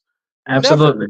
Those like وَلَن تَرْضَى عَنْكَ الْيَهُودُ وَلَا النَّصَارَى حَتَّى تَتَّبِعَ مِلَّتَهُمْ. The Jews and the Christians will never be pleased with you until you follow their way. Their way. So are we calling Samoans Christians and Jews? I mean, they're in the same zip code. Close to Christians. they believe in the Trinity. I mean, they're in the same zip code, and you can still apply the same thing. The people who are on the Jews and who are believers and followers of Galani and the Tamoan Seven Sultan methodology, they will never be pleased with you until you follow their way. Now, they may deal with you, but they're probably talking bad about you behind your back. Salafi, Wahhabi, whatever, blah, blah, blah. But they're never going to be pleased with you. They're never going to be happy with you until you are back a Sufi, that you're in these hokas and you're praising Jelani with every other sentence, and you're, bowing down to Noor, and you're going visiting the shrine, and you're talking about, Shaji taught us everything. Until you're like that, none of those people who are like that will be pleased with you, even though they might deal with you. Yeah. Even though they might be cordial with you or whatever, maybe because they are, they're receiving some sort of benefit, or maybe they think they're going to receive some sort of benefit. or maybe because you're chasing after them or whatever it might be, but they're never going to be pleased with you until you're just like them. Yes. And I want to address this because this is an important part because I faced this early on when I was doing this myself. And, people I'm a person that usually I call it I let people live, right? Mhm. Because I generally just don't give a f about a lot of stuff, right? Like yeah, whatever, I don't care. It don't, if it don't affect me, my family, or whatever, like most times I'll let the person live. You're lying to me. You're telling me this story. I know you're full of crap. I'm like, oh yeah, nice. Oh, alhamdulillah, that was nice. I'm gonna go about my business because it don't affect me, right? But that doesn't mean I'm very observant about things. I know how people work. I know how people operate. So early on, there was people. What they would do is they would use me, as Mubarak mentioned, those tokens. And I'm going to add on like another, and maybe this fits in his 4 signs of how to find out if someone's a fence rider. They would use me as one of their tokens or the currencies Mhm. as to get favor with these people. And Yep. how they would do it is, and here's how you could probably tell another fence rider is if they say about themselves, or you could say it about them, is yeah, they don't agree with everything, but they're not like R2F. But they're Mhm. not as bad as Mubarak. But they're not as bad as Jafar. But they're not as bad as Amr. People would do that with me individually, like, yeah, Jafar, he does some good things. I would agree with him on some things, but not everything, because they want the people to basically look at them as like this middle course I'm that of the right extreme. way. Like he's not as bad as Yeah. that guy. R2F Mhm. adopted this. All the R2F and all the people associated with R2F adopted that same thing, where people now are using us as like those are the bad guys, right? And I'm the one that's right because I don't agree. I agree with some things, but not everything. So you can get down with me. You can be cool with me. You can hang with me because we have this boogeyman over here that we're gonna use, and Mm. Mhm. people use that, and it's funny. Like those 4 items that you mentioned about the signs of a fence rider are perfect because all that stuff fits right in here. Mhm.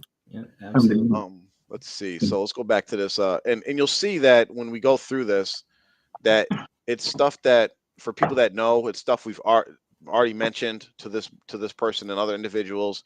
It fits the same exact theme that Amr replied to the individual. So he says in the Quran, Allah says Muhammad is the messenger of Allah, and those who are with him, they are tough against the kuffar, and they are merciful to one another. And ayat is right there. He said, so if you have it backwards and you're tough with the Muslims and easy with the kuffar, merciful, you got it wrong. That's dhulm. That's oppression. Mhm. Doing it in the right way is hikmah. It is very important. Fulan, I know you know this, and I wanted to touch on this. So usually when a person of knowledge, like a teacher or a sheikh, when they say I know you know this, what that really means, You should know better. you should know this. Yep. Common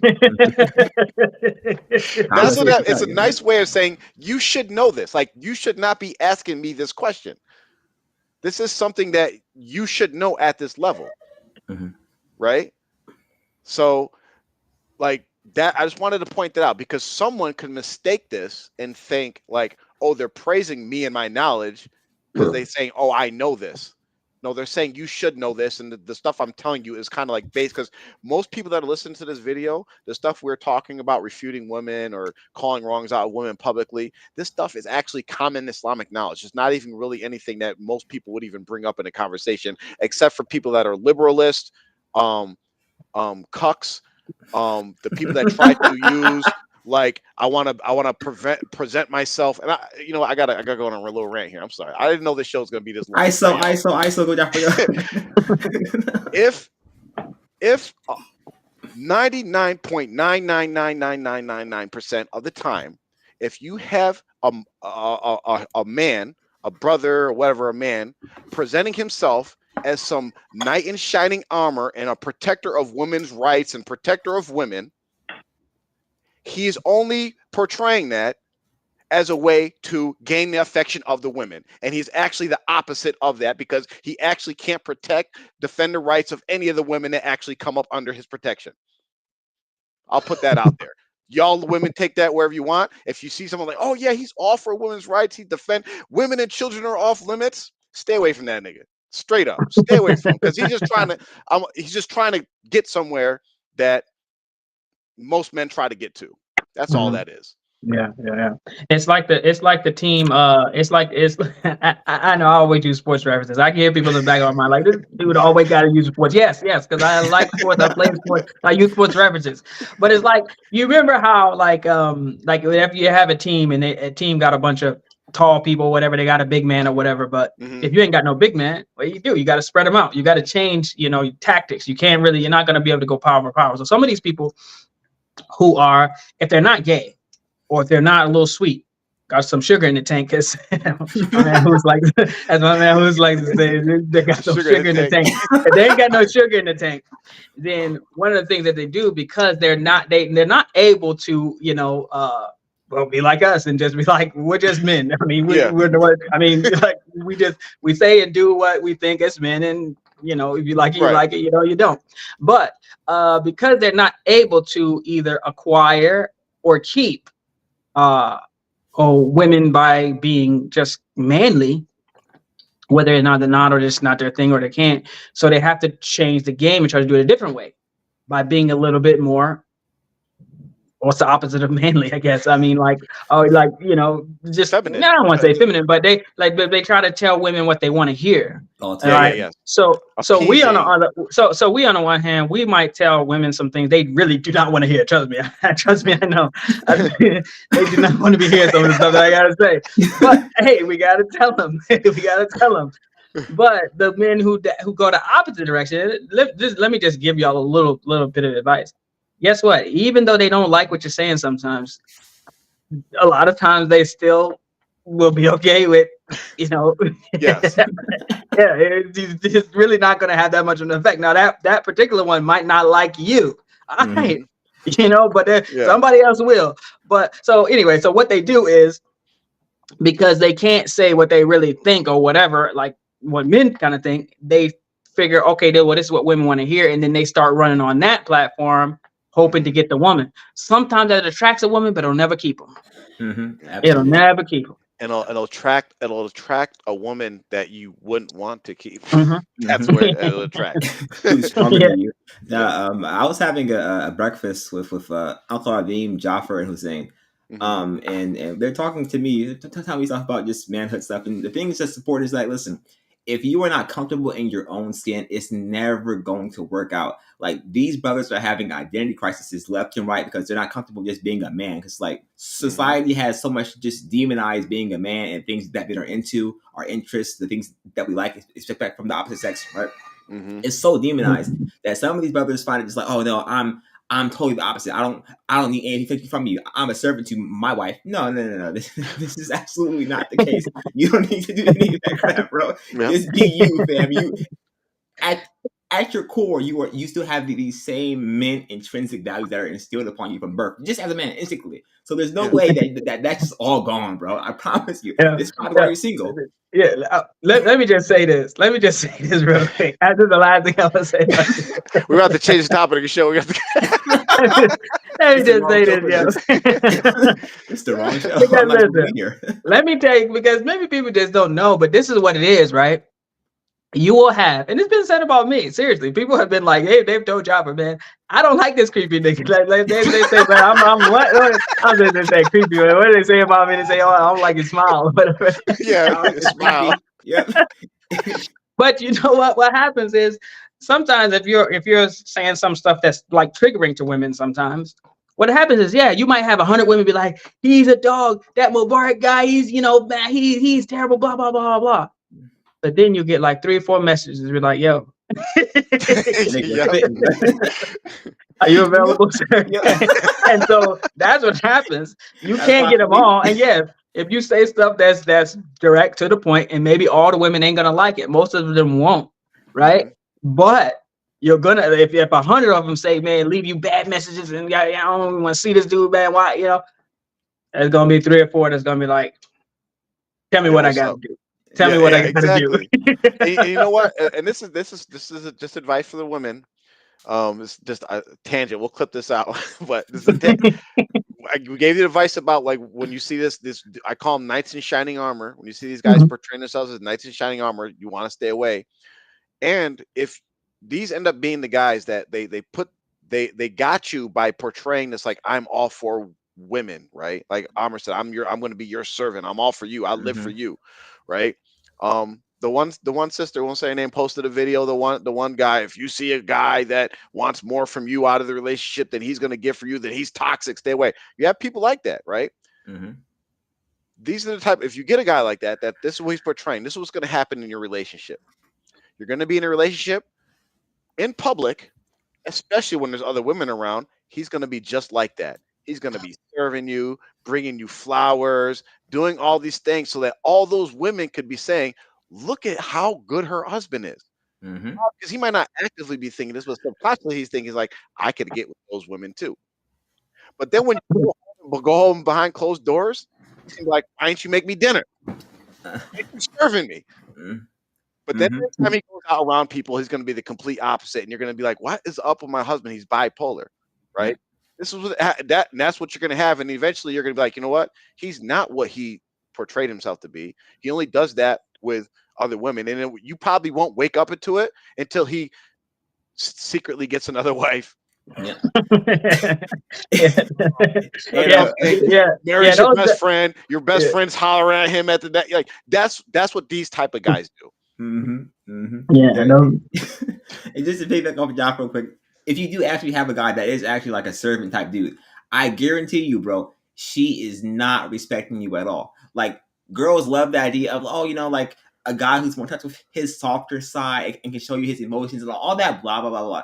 The psychology will tell you they're gonna look like this man is soft, he's weak, he's not going to be able to protect me when I get into anything serious. And so she's gonna just clown you, bro. She's gonna clown you. And eventually you're gonna be single again.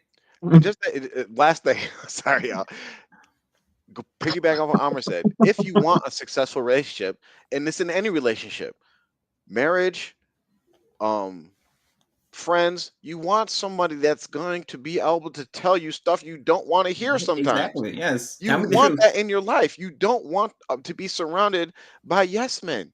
You don't. Yes men or yes women, you don't want that in your life. You want someone that when you're doing something stupid or something wrong, that just to bring it back full circle, when you're doing something wrong, they have the courage to stop you with their hands or speak out against you to try to get you to do right, right? Enjoying what is right and forbid what is evil, because that's what we are as Muslims. I mean, all right, so he gives he says he said, I know you know this. Hikmah is putting things in the proper place. They say it is wisdom. It is wisdom, but the best definition of hikmah is putting things in the proper place. Allah said about anyone who has been given this hikmah has been given a lot of good. He recited the ayat um, about in reference to that. The antithesis and the opposite of hikmah is where you misappropriate things and you put them in the wrong place. And this is just beautiful, because like we could literally just put this as like our message for R2F. That's why, remember, he broke down how hikmah is wisdom and putting things in the proper place. And the opposite of wisdom, when you don't put it in the proper place, it's dhulm, it's oppression, right? And then he quotes, he says, this is why Luqman said to his son, and remember when Luqman said to his son while advising him, oh my dear son, never associate anything with Allah in worship, for associating others with him is truly the worst of all wrongs. Shirk is a great oppression because you're giving your worship to other than Allah. So the worst dhulm is shirk, and the best hikmah is the tawheed of Allah, giving the ibadah to Allah and what he created us for. So I'm going to pause right here and just, what are we doing in R2F? It's exactly what we're doing. We're talking about shirk. The whole video all ties back to TMOA is promoting shirk, the greatest dhulm, the greatest oppression. And so if we did decide to be harsh in every single aspect of our dawah, we are justified, because it's the greatest of oppressions. It's the opposite of hikmah. It's this is like it for this is why we wanted to present this, because it should shut all of you people up. Just stop it. stop it and get on board with what we're doing, or just be quiet and go about your way. Don't come refute us. Go refute these people. Very simple. Yeah, and we got more. I was gonna say two Oh, we things. I got we mean, got we got more. We got two more this pages, but go ahead. this show. I'm just gonna say this. Yep. Um, Now when we're talking about shook, and I can hear the voices of people saying, "Well, they be talking about money and trying to find paper trails." All of it leads back to shook, right? So that brother who in she years ago, the brother who was bound down, to the grave, right? That can be shirk. So when Allah says, "Wa aqimu salata wa atu zakata," establish salah and pay zakat. When you don't pay zakat and instead you do something else, that's shirk because you're disobeying Allah and you're putting someone else in place of, and you're giving what should be only to Allah is to legislation. In al hukmu illa lillah, legislation is only for Allah, and obedience. Ibadah is not just you bowing down. It's obedience is the definition. I mean, ibadah, the definition is obedience, love, and worship. It's unconditional for Allah alone. So when you give your money, knowing what Allah said in another area or direction, when Allah says something different, shirk. When you worship a certain way, shirk. When you when Rasulullah and the Sahabas never did celebrated birthdays and milad and all this stuff. Now you say, "Oh, this is not shirk. Everybody does it." They're committing shirk, and I'm gonna tell you why. Because Allah says they took their rabbis and their monks as gods besides Allah. This is in Surah Tawbah. They took their rabbis and monks as guides besides Allah. Now, how does that apply to this? Because Allah didn't legislate that. Rasul didn't do it. But how do you justify it? You justified it because your rabbis and monks, which is Jilani or K2 or whoever else, said, "Yeah, we're doing it." So you did that in spite of the clear, overwhelming evidence not to do it. That's shirk. Because Allah says in the ayah, you took them as gods besides Allah. So taking someone as a god is shirk. So that's what you did. You're doing shirk. And we every single thing that we talk about when regarding to the Timuan people and the Timuan methodology and the Timuan way of life, it ties all the way back to shirk. I can tie every single thing back, bring up any topic. We'll run it back to shirk. It all goes there. So that's why we're talking about it the way we are, and we're going to continue. I mean, All right, let's get through this. all right. So he says, as it relates to these brothers and the sister. So he's talking back to us and the situation he asked. He said, it is permissible to refute sisters with shidda, with harshness. Women with shidda, women with harshness. It's permissible. Nothing haram about it. But you got to look at all the dynamics. You got to look at all the variables. And every given case, there has to be a fiqh, which is understanding how to do ta'amul bil ma'ruf wa tanhauni 'anil munkar, encouraging good and forbidding evil. And that's just the thing, knowledge. When am I soft? When am I tough? When am I quiet? When do I speak? When do I just do this or do that? Allah mentioned in the Quran in the Adillah that you can refute women. It is a tremendous ayat, and it's Surah Al-Masad, and we should all know it. Allah says, "May the hands of Abu Lahab perish, and he himself perish. Neither his wealth nor worldly gains will benefit him.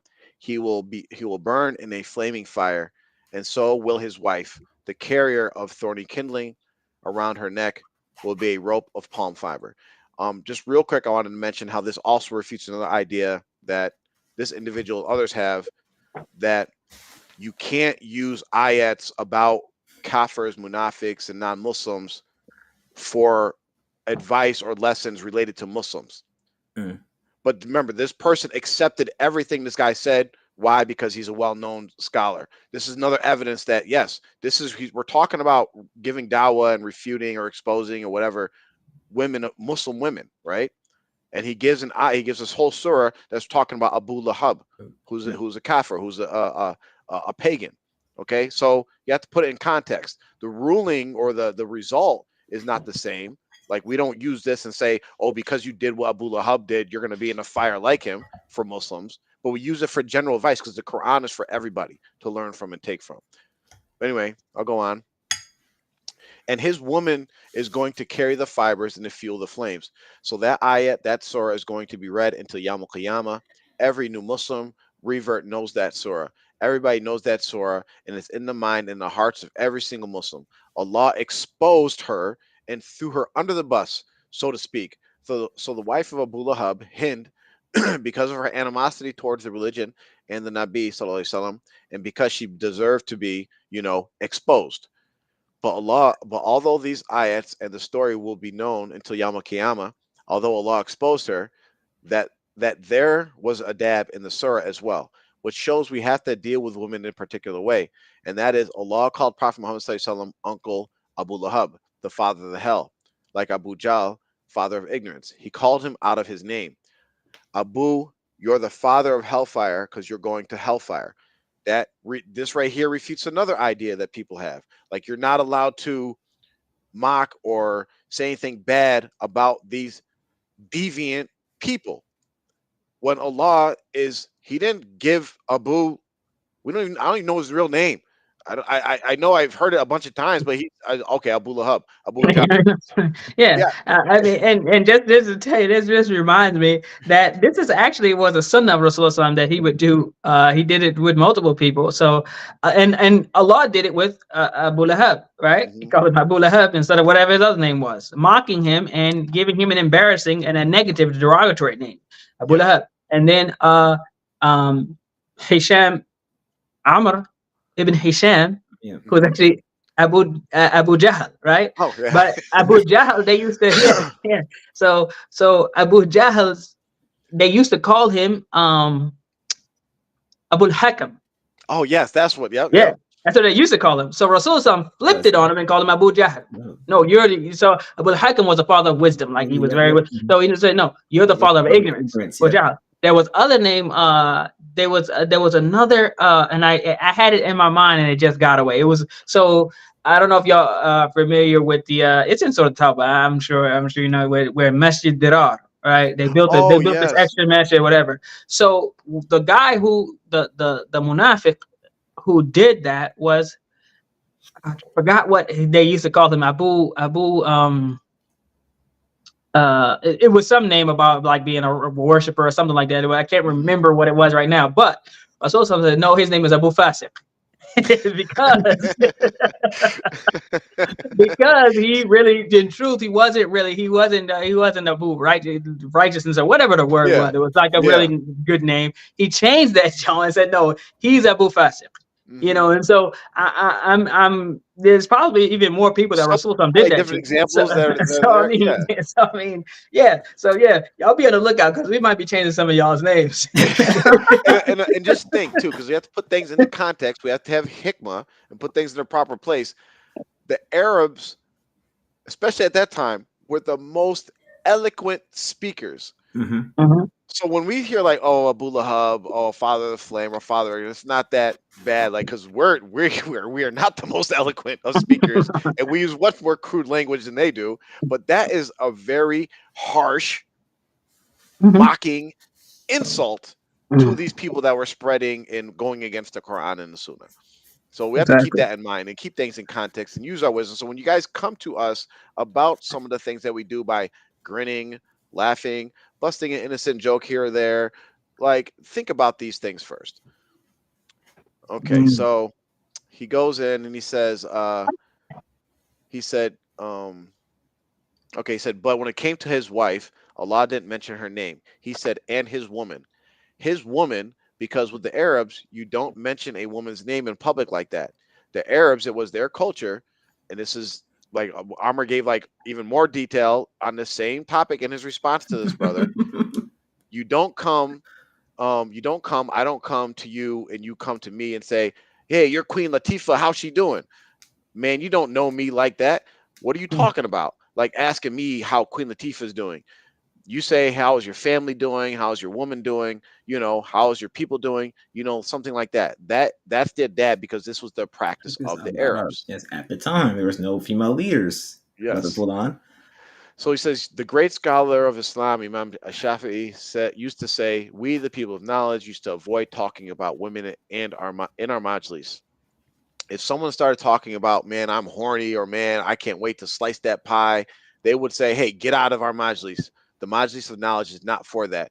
Now, if the brothers are just hanging out, kicking it, again, using hikmah, using wisdom, putting things in their proper place. Like you're close friends and you're talking about something. He says, like, man, I've been divorced for a minute, or I gotta hurry up and get divorced. I'm going crazy. Now that's different. But the majlis of knowledge is above that, and they used to teach people don't talk like this. So as it relates to the sister, if the sister puts herself out there, if the sister puts herself out there, if the sister put herself in the public by doing something or saying something, then there is a religious responsibility that Hmm. the people have and the religious right to set her straight. Let's ignore that nobody said anything about her, Not a word spoken by me. Not about right? her. Give her praise, But actually. if we decided to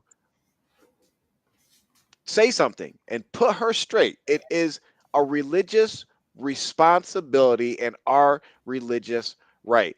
But then he says, how do we set her straight? Hikmah. We go back to hikmah, like the ayat said, call to the way of Allah with hikmah. Then he recited the ayat, and he said, what's hikmah? Putting things in the right place. Should we step to her guardians? Should we get another sister to step to her? Should we write it? Should we block her face out? Should we be gentle with her? Should we? Yeah, we're gonna do all that, man, to get the best out of the situation. And unfortunately, the culture with the ignorant is some people think just jealousy and love of the sunnah and the truth. That's all you have to do. So just step out of the crowd, throw bolos, throw haymakers, shoot the mosquito with a machine gun. Let's just kill, spread blood, spill blood all over the spot. That's massacre. We want the best out of what we want the sister to learn. We want the other sister to learn. So we should do it in a way that is easy and gentle and stuff like that. So now he gives his frame of thinking in this one sentence when he says, um, shoot it, just shoot the mosquito with a machine gun. So in his mind, he's thinking like, yeah, if whatever the sister mistake she's made, it's like a mosquito, so we shouldn't shoot it with a machine gun, Yeah. right? Overkill. But he doesn't know the mistake that these sisters and this Jamaat and this whole thing are making is Mhm. the greatest oppression that he just mentioned earlier, which is shirk. So there is no machine gun. Like there is no gun big enough to, what I'm saying, to shoot this. It's not a mosquito. It's a freaking vampire, right? It's actually Count Dracula. Like that's what it is. We need all everything to kill that thing. So, Mhm. but that's the context it gives. So like, yeah, if we approach everything in the best manner to get the best result, and who are the experts? The best way to approach these TMWA people to get the best result? We are. So come ask us about it. Exactly. Uh, and just one last thing I'm gonna say in this show about defense fighters is this brother in particular has mentioned privately um, in the R2F chat about how he believes that Noor, the current leader of Tamoa, is a worse leader and more extreme and more egregious towards the people of Tamoa than Mubarak Jelani. All right, so Yes. this is the point. These people are so brave privately, but publicly they can't speak out against girls. But privately they can say, "Oh, she's the worst person for for Atamoa. Absolutely, Yes. just terrible." Yes.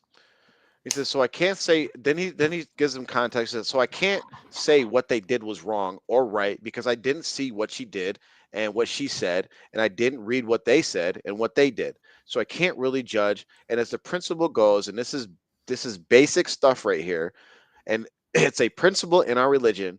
It's a reality of life. In order to judge something, you have to have some kind of perception of it to render a judgment about anything. So, just real quick, going back to the initial question, he should have asked a straightforward question. But if he had a relationship where like he can add context, you should have added context from both sides. Like, yes, she's promoting shirk, and they're from a cult, and they've killed people before, and all these other things that you could put in there. They're promoting a fake school that's teaching shirk and biddah. You should have gave all that context. So he says, you have to know what the thing is. You got to have some idea. Go to the sheikh who comes. You can't go to the sheikh who come from Timbuktu.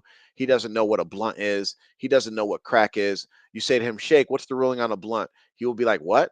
he can't say haram or halal until he starts to conceive what it is. He doesn't have to smoke it, he doesn't have to smell it and see it, but when people tell him what it is and what it does, then he says that's haram.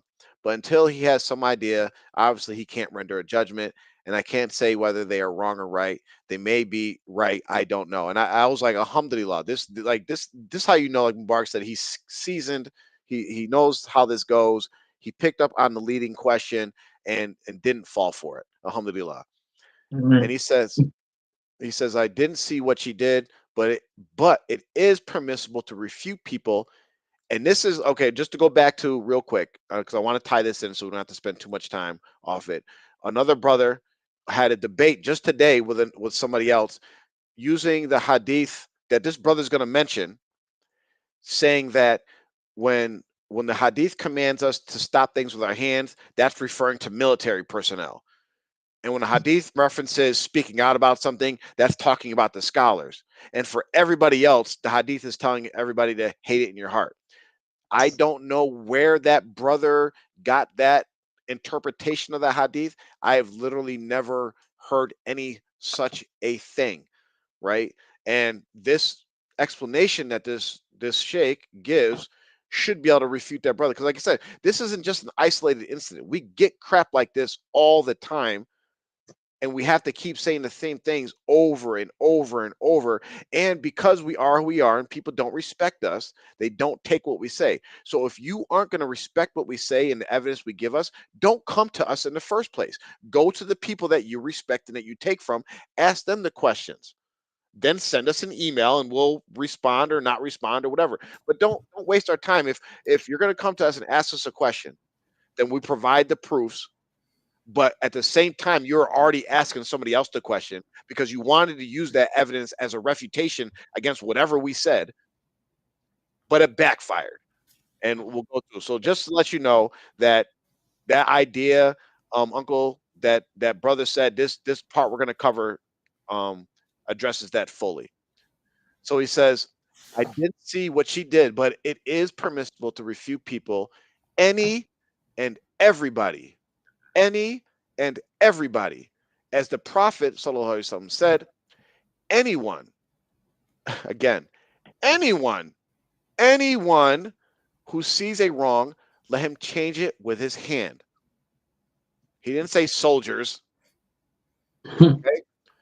He said, if he can't, remember, if he can't, again, Rasul is very clear with his words. If he can't, so if you can't change it with your hands, it's not like you have a choice. Well, I decided I don't want to. If you can't, let him change it with his tongue.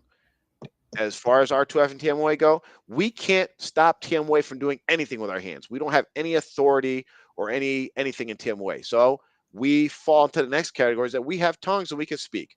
So we change it, we speak out against it. If we can't do that, which nobody really falls in this last category, right? Not many people fall in this last category. If you can't speak out against it, if he can't, let him hate it in his heart, and that is the weakest of the forms. Okay? And then he explains. He didn't make distinctions. He said, whoever sees it. So a woman can refute, a man can refute, an Arab, not Arab, a scholar, a non scholar, provided you know what you are doing. An American can refute, a Sudanese can refute. So what's the munkar? Any munkar. A munkar created by a woman, a munkar that was created by an African American, a munkar that was created by an astronaut, whatever. But we have to do it with hikmah. That's what I say. And he says, may Allah bless you with, and this is the funny part to me. May Allah bless you with the khair of the dunya, the akhirah. And the last thing I would mention, you have these hardcore Salafi brothers, and I assume that's what you're talking about. Yep, he led him right down that path because he didn't think that he was talking about these hardcore Salafi brothers. Allahu alam, and I'm just assuming, and I know assuming can be a problem sometimes. My general advice when dealing with those brothers, watch yourself. Watch yourself because there's just a culture of, refuting, and people get mad. Them guys, you don't want to have to be dealing with them brothers because they will sap your energy. You need your energy for real issues. Mm. This is advice for this brother. Real issues, not I don't want to say too much. Not the stuff maybe you consider as real issues in dawah. Maybe the real issue of shirk that's sitting on your front porch or in your backyard. Maybe that. Maybe the real issue of maybe, we have some people that are outside of the Jamaat, recognize that as shirk, but then are okay with sending their kids to this fake school that's going to teach them shirk. These are real issues, I would think. He says if they happen to be from that cut, from that cloth, the hardcore Salafi publications, those kind of guys, or people who are hybrids and they act and exist like that, let them dudes, man, stay out of their way. And Allah knows best, Habibi. And that's the end. Alhamdulillah. I would just say, listen, if I was going to speak to the Sheikh, I would ask him one question that Mubarak knows very well. Sheikh, do you know of a Lahut Lama Khan?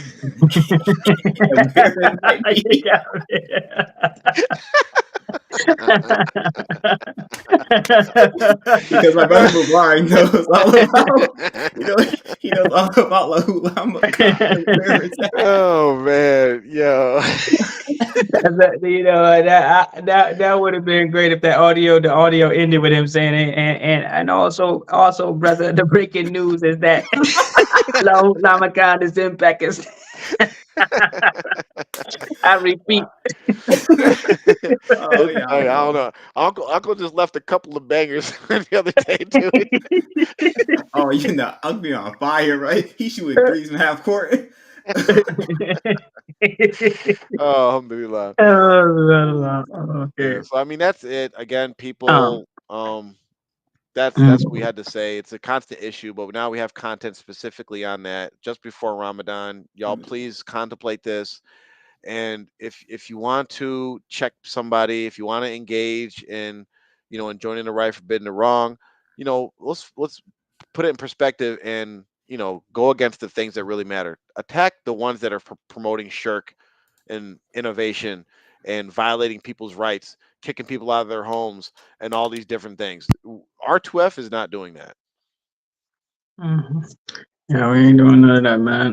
Do y'all want to? Is there any questions, comments in here that we need? But I just real quick, I know that this show it was long. Some parts of it were maybe intense. There's some people some people got hit with a few strays. Maybe some people got hit with some direct shots or whatever. But one thing that I know that I can speak for everyone here and everybody within the R2F network this is not anything personal for us. We don't have any sort of personal axis to grind or vendettas or any jealousy or anything, man. The only thing we really care about is the dawah and trying to eradicate shirk and trying to remove those people who were once near to us, or maybe some people that are still family, friends, or whatever, that have the issue that is the heaviest weight is hovering over their head is that possibly meeting Allah with shirk on your record. That's what we're most concerned with. And if people get hurt along the way because we're trying to deal with the shirk, that's acceptable to us. That's what you have to understand. We're fine with it. And you should be too. But know that at the end of the day, it's not personal. It's not personal. It's not an attack. It's not because or of any jealousy, anything like that. It's just a matter of when the truth needs to be told. As far as we know, and Allah is the one who knows best over everyone. As far as we know, when the truth needs to be told, we're going to tell it, and it doesn't matter who it is. Everyone can get it. And if I say something random or try to randomly, send a red herring after a sheikh, or if you say don't refute some sister or something, guess what? They'll be having a show and they'll be talking about me. And I will tell you, if I do something crazy or wrong or whatever that needs to be addressed like this, you can use my name because I probably deserve it. Yep. And I'm not going to be like, hey, don't say me, don't mention me, don't mention. No. Go ahead. I mean, if it's what's needed to correct my actions and to make sure that the people know and understand, because more than just about the brother in particular, the Fulan who initiated this whole thing and got this is the reason why the show was produced. The reason why we decided to do it wasn't even because of him. Mm-hmm. It was because of all the people who need to benefit from this issue being clarified and being exposed and shown what's going on and how we can address it, deal with it, and benefit from it. That's the real thing. If it was just about one brother, we would just ignore it and go on about our day. We wouldn't even be thinking about it. But because, and we have to remind ourselves all the time, it's about the dawah. Guess what? We get tired. We've been sitting here for 2 hours. Everybody's wife has probably been waiting for him. You know, You ain't lying. you know when we come out of the room, we're gonna get the side eye. Everybody gonna Yeah. these niggas acting like they saving the world or something. Well, we are actually. 2 hours on it. 2 hours, my nigga, hurry that shit up. Yeah. But seriously, it's not personal. I mean, we're literally trying to do it for the pleasure of Allah, and that's it. If someone feelings got hurt, I mean, hey, yeah, you can address it with us. You can take it up with us, whatever. If you think we need to, the best thing to do is, if you disagree with anything that we have said, if you feel like we need some polishing or whatever, please come on. I'll even do it next Thursday or whenever. You can come on a live show and fine tune and polish whatever it is that we're doing and not doing. Otherwise, I would say probably for some people they should save the private admonitions, because we've heard it all. But for those people who really genuinely want to address us, you can. Best way is to do it on the show. Other than that, email. Yeah. And we do take feedback. Like we've in my opinion, I think we've done a lot of correcting, taken a lot of advice from people that like don't say this, don't stop saying ninja all the time. Like I think we don't laugh and joke so much. Like there our old shows we would literally be roasted and laughing for an hour straight. The Right? Casey show, for example. At least we break it up now. It's not as bad, right? We don't say the N word as much. We've done. I think we've come a long way. Alhamdulillah. Alhamdulillah. You know. So there's that. The one thing I wanted to mention is within TMWay we have a lot of supporters. We have a lot of followers. We have a lot of viewers, and one of the things that we need to do, because we are a little community, whether you want to accept it or not, we're a virtual community, I guess you could say, because we're all in different states or whatever. But the people in TMOA, you guys have to start recognizing each other, because you're all like basically skeptical of like, okay, is this person down with me? Are they recognizing the same things? And I know that feeling.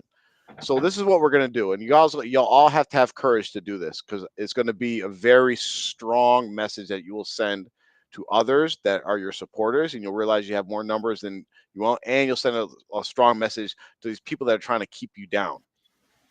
For the Eid, if you are an R2F supporter, viewer, watcher, wear green and or gold. And then everybody you don't have to say anything. You don't have to say anything, right? And if anybody questions you, you don't have to say anything either. But at least you will recognize, like, oh, okay, you one of us. You've returned to the Fitrah. You are not a Samoan. Okay? Green and gold. Put the message out there, spread it. Green and gold. Something. It could be a gold bangle, something that's visible. Green and or gold. One or the other if you can't do both. Next Eid. Okay? Now what's going to happen is the leadership might come question you. So be prepared. Green and gold, y'all. Hey, listen, man, I'm just a fan of the Celtics, man. What are you talking about? Go Jalen Brown. No, I can't. I don't think we have any questions unless I missed any. No, we're good. We're not having questions. Yeah. So yeah, just real quick. Oh, Uncle Abdul-Azim, I hope you caught that. We addressed that brother that told you about, that weird interpretation of the hadith. You could refer him to the end part of this video if you want, or he could just go pick up any explanation of hadith of the 40 Nawawi. There's plenty of them out there, and just read, and he'll see that his interpretation was wrong. So yeah. So Who's gonna close us out? I got us. I ain't going that shit. Subhanallah walhamdulillah wa la ilaha illallah wallahu akbar wa la hawla wa la quwwata illa billahi al-azim. Assalamu alaikum wa rahmatullahi wa barakatuh. Thank you. All right, niggas. Good show, boys. Alhamdulillah. Yeah.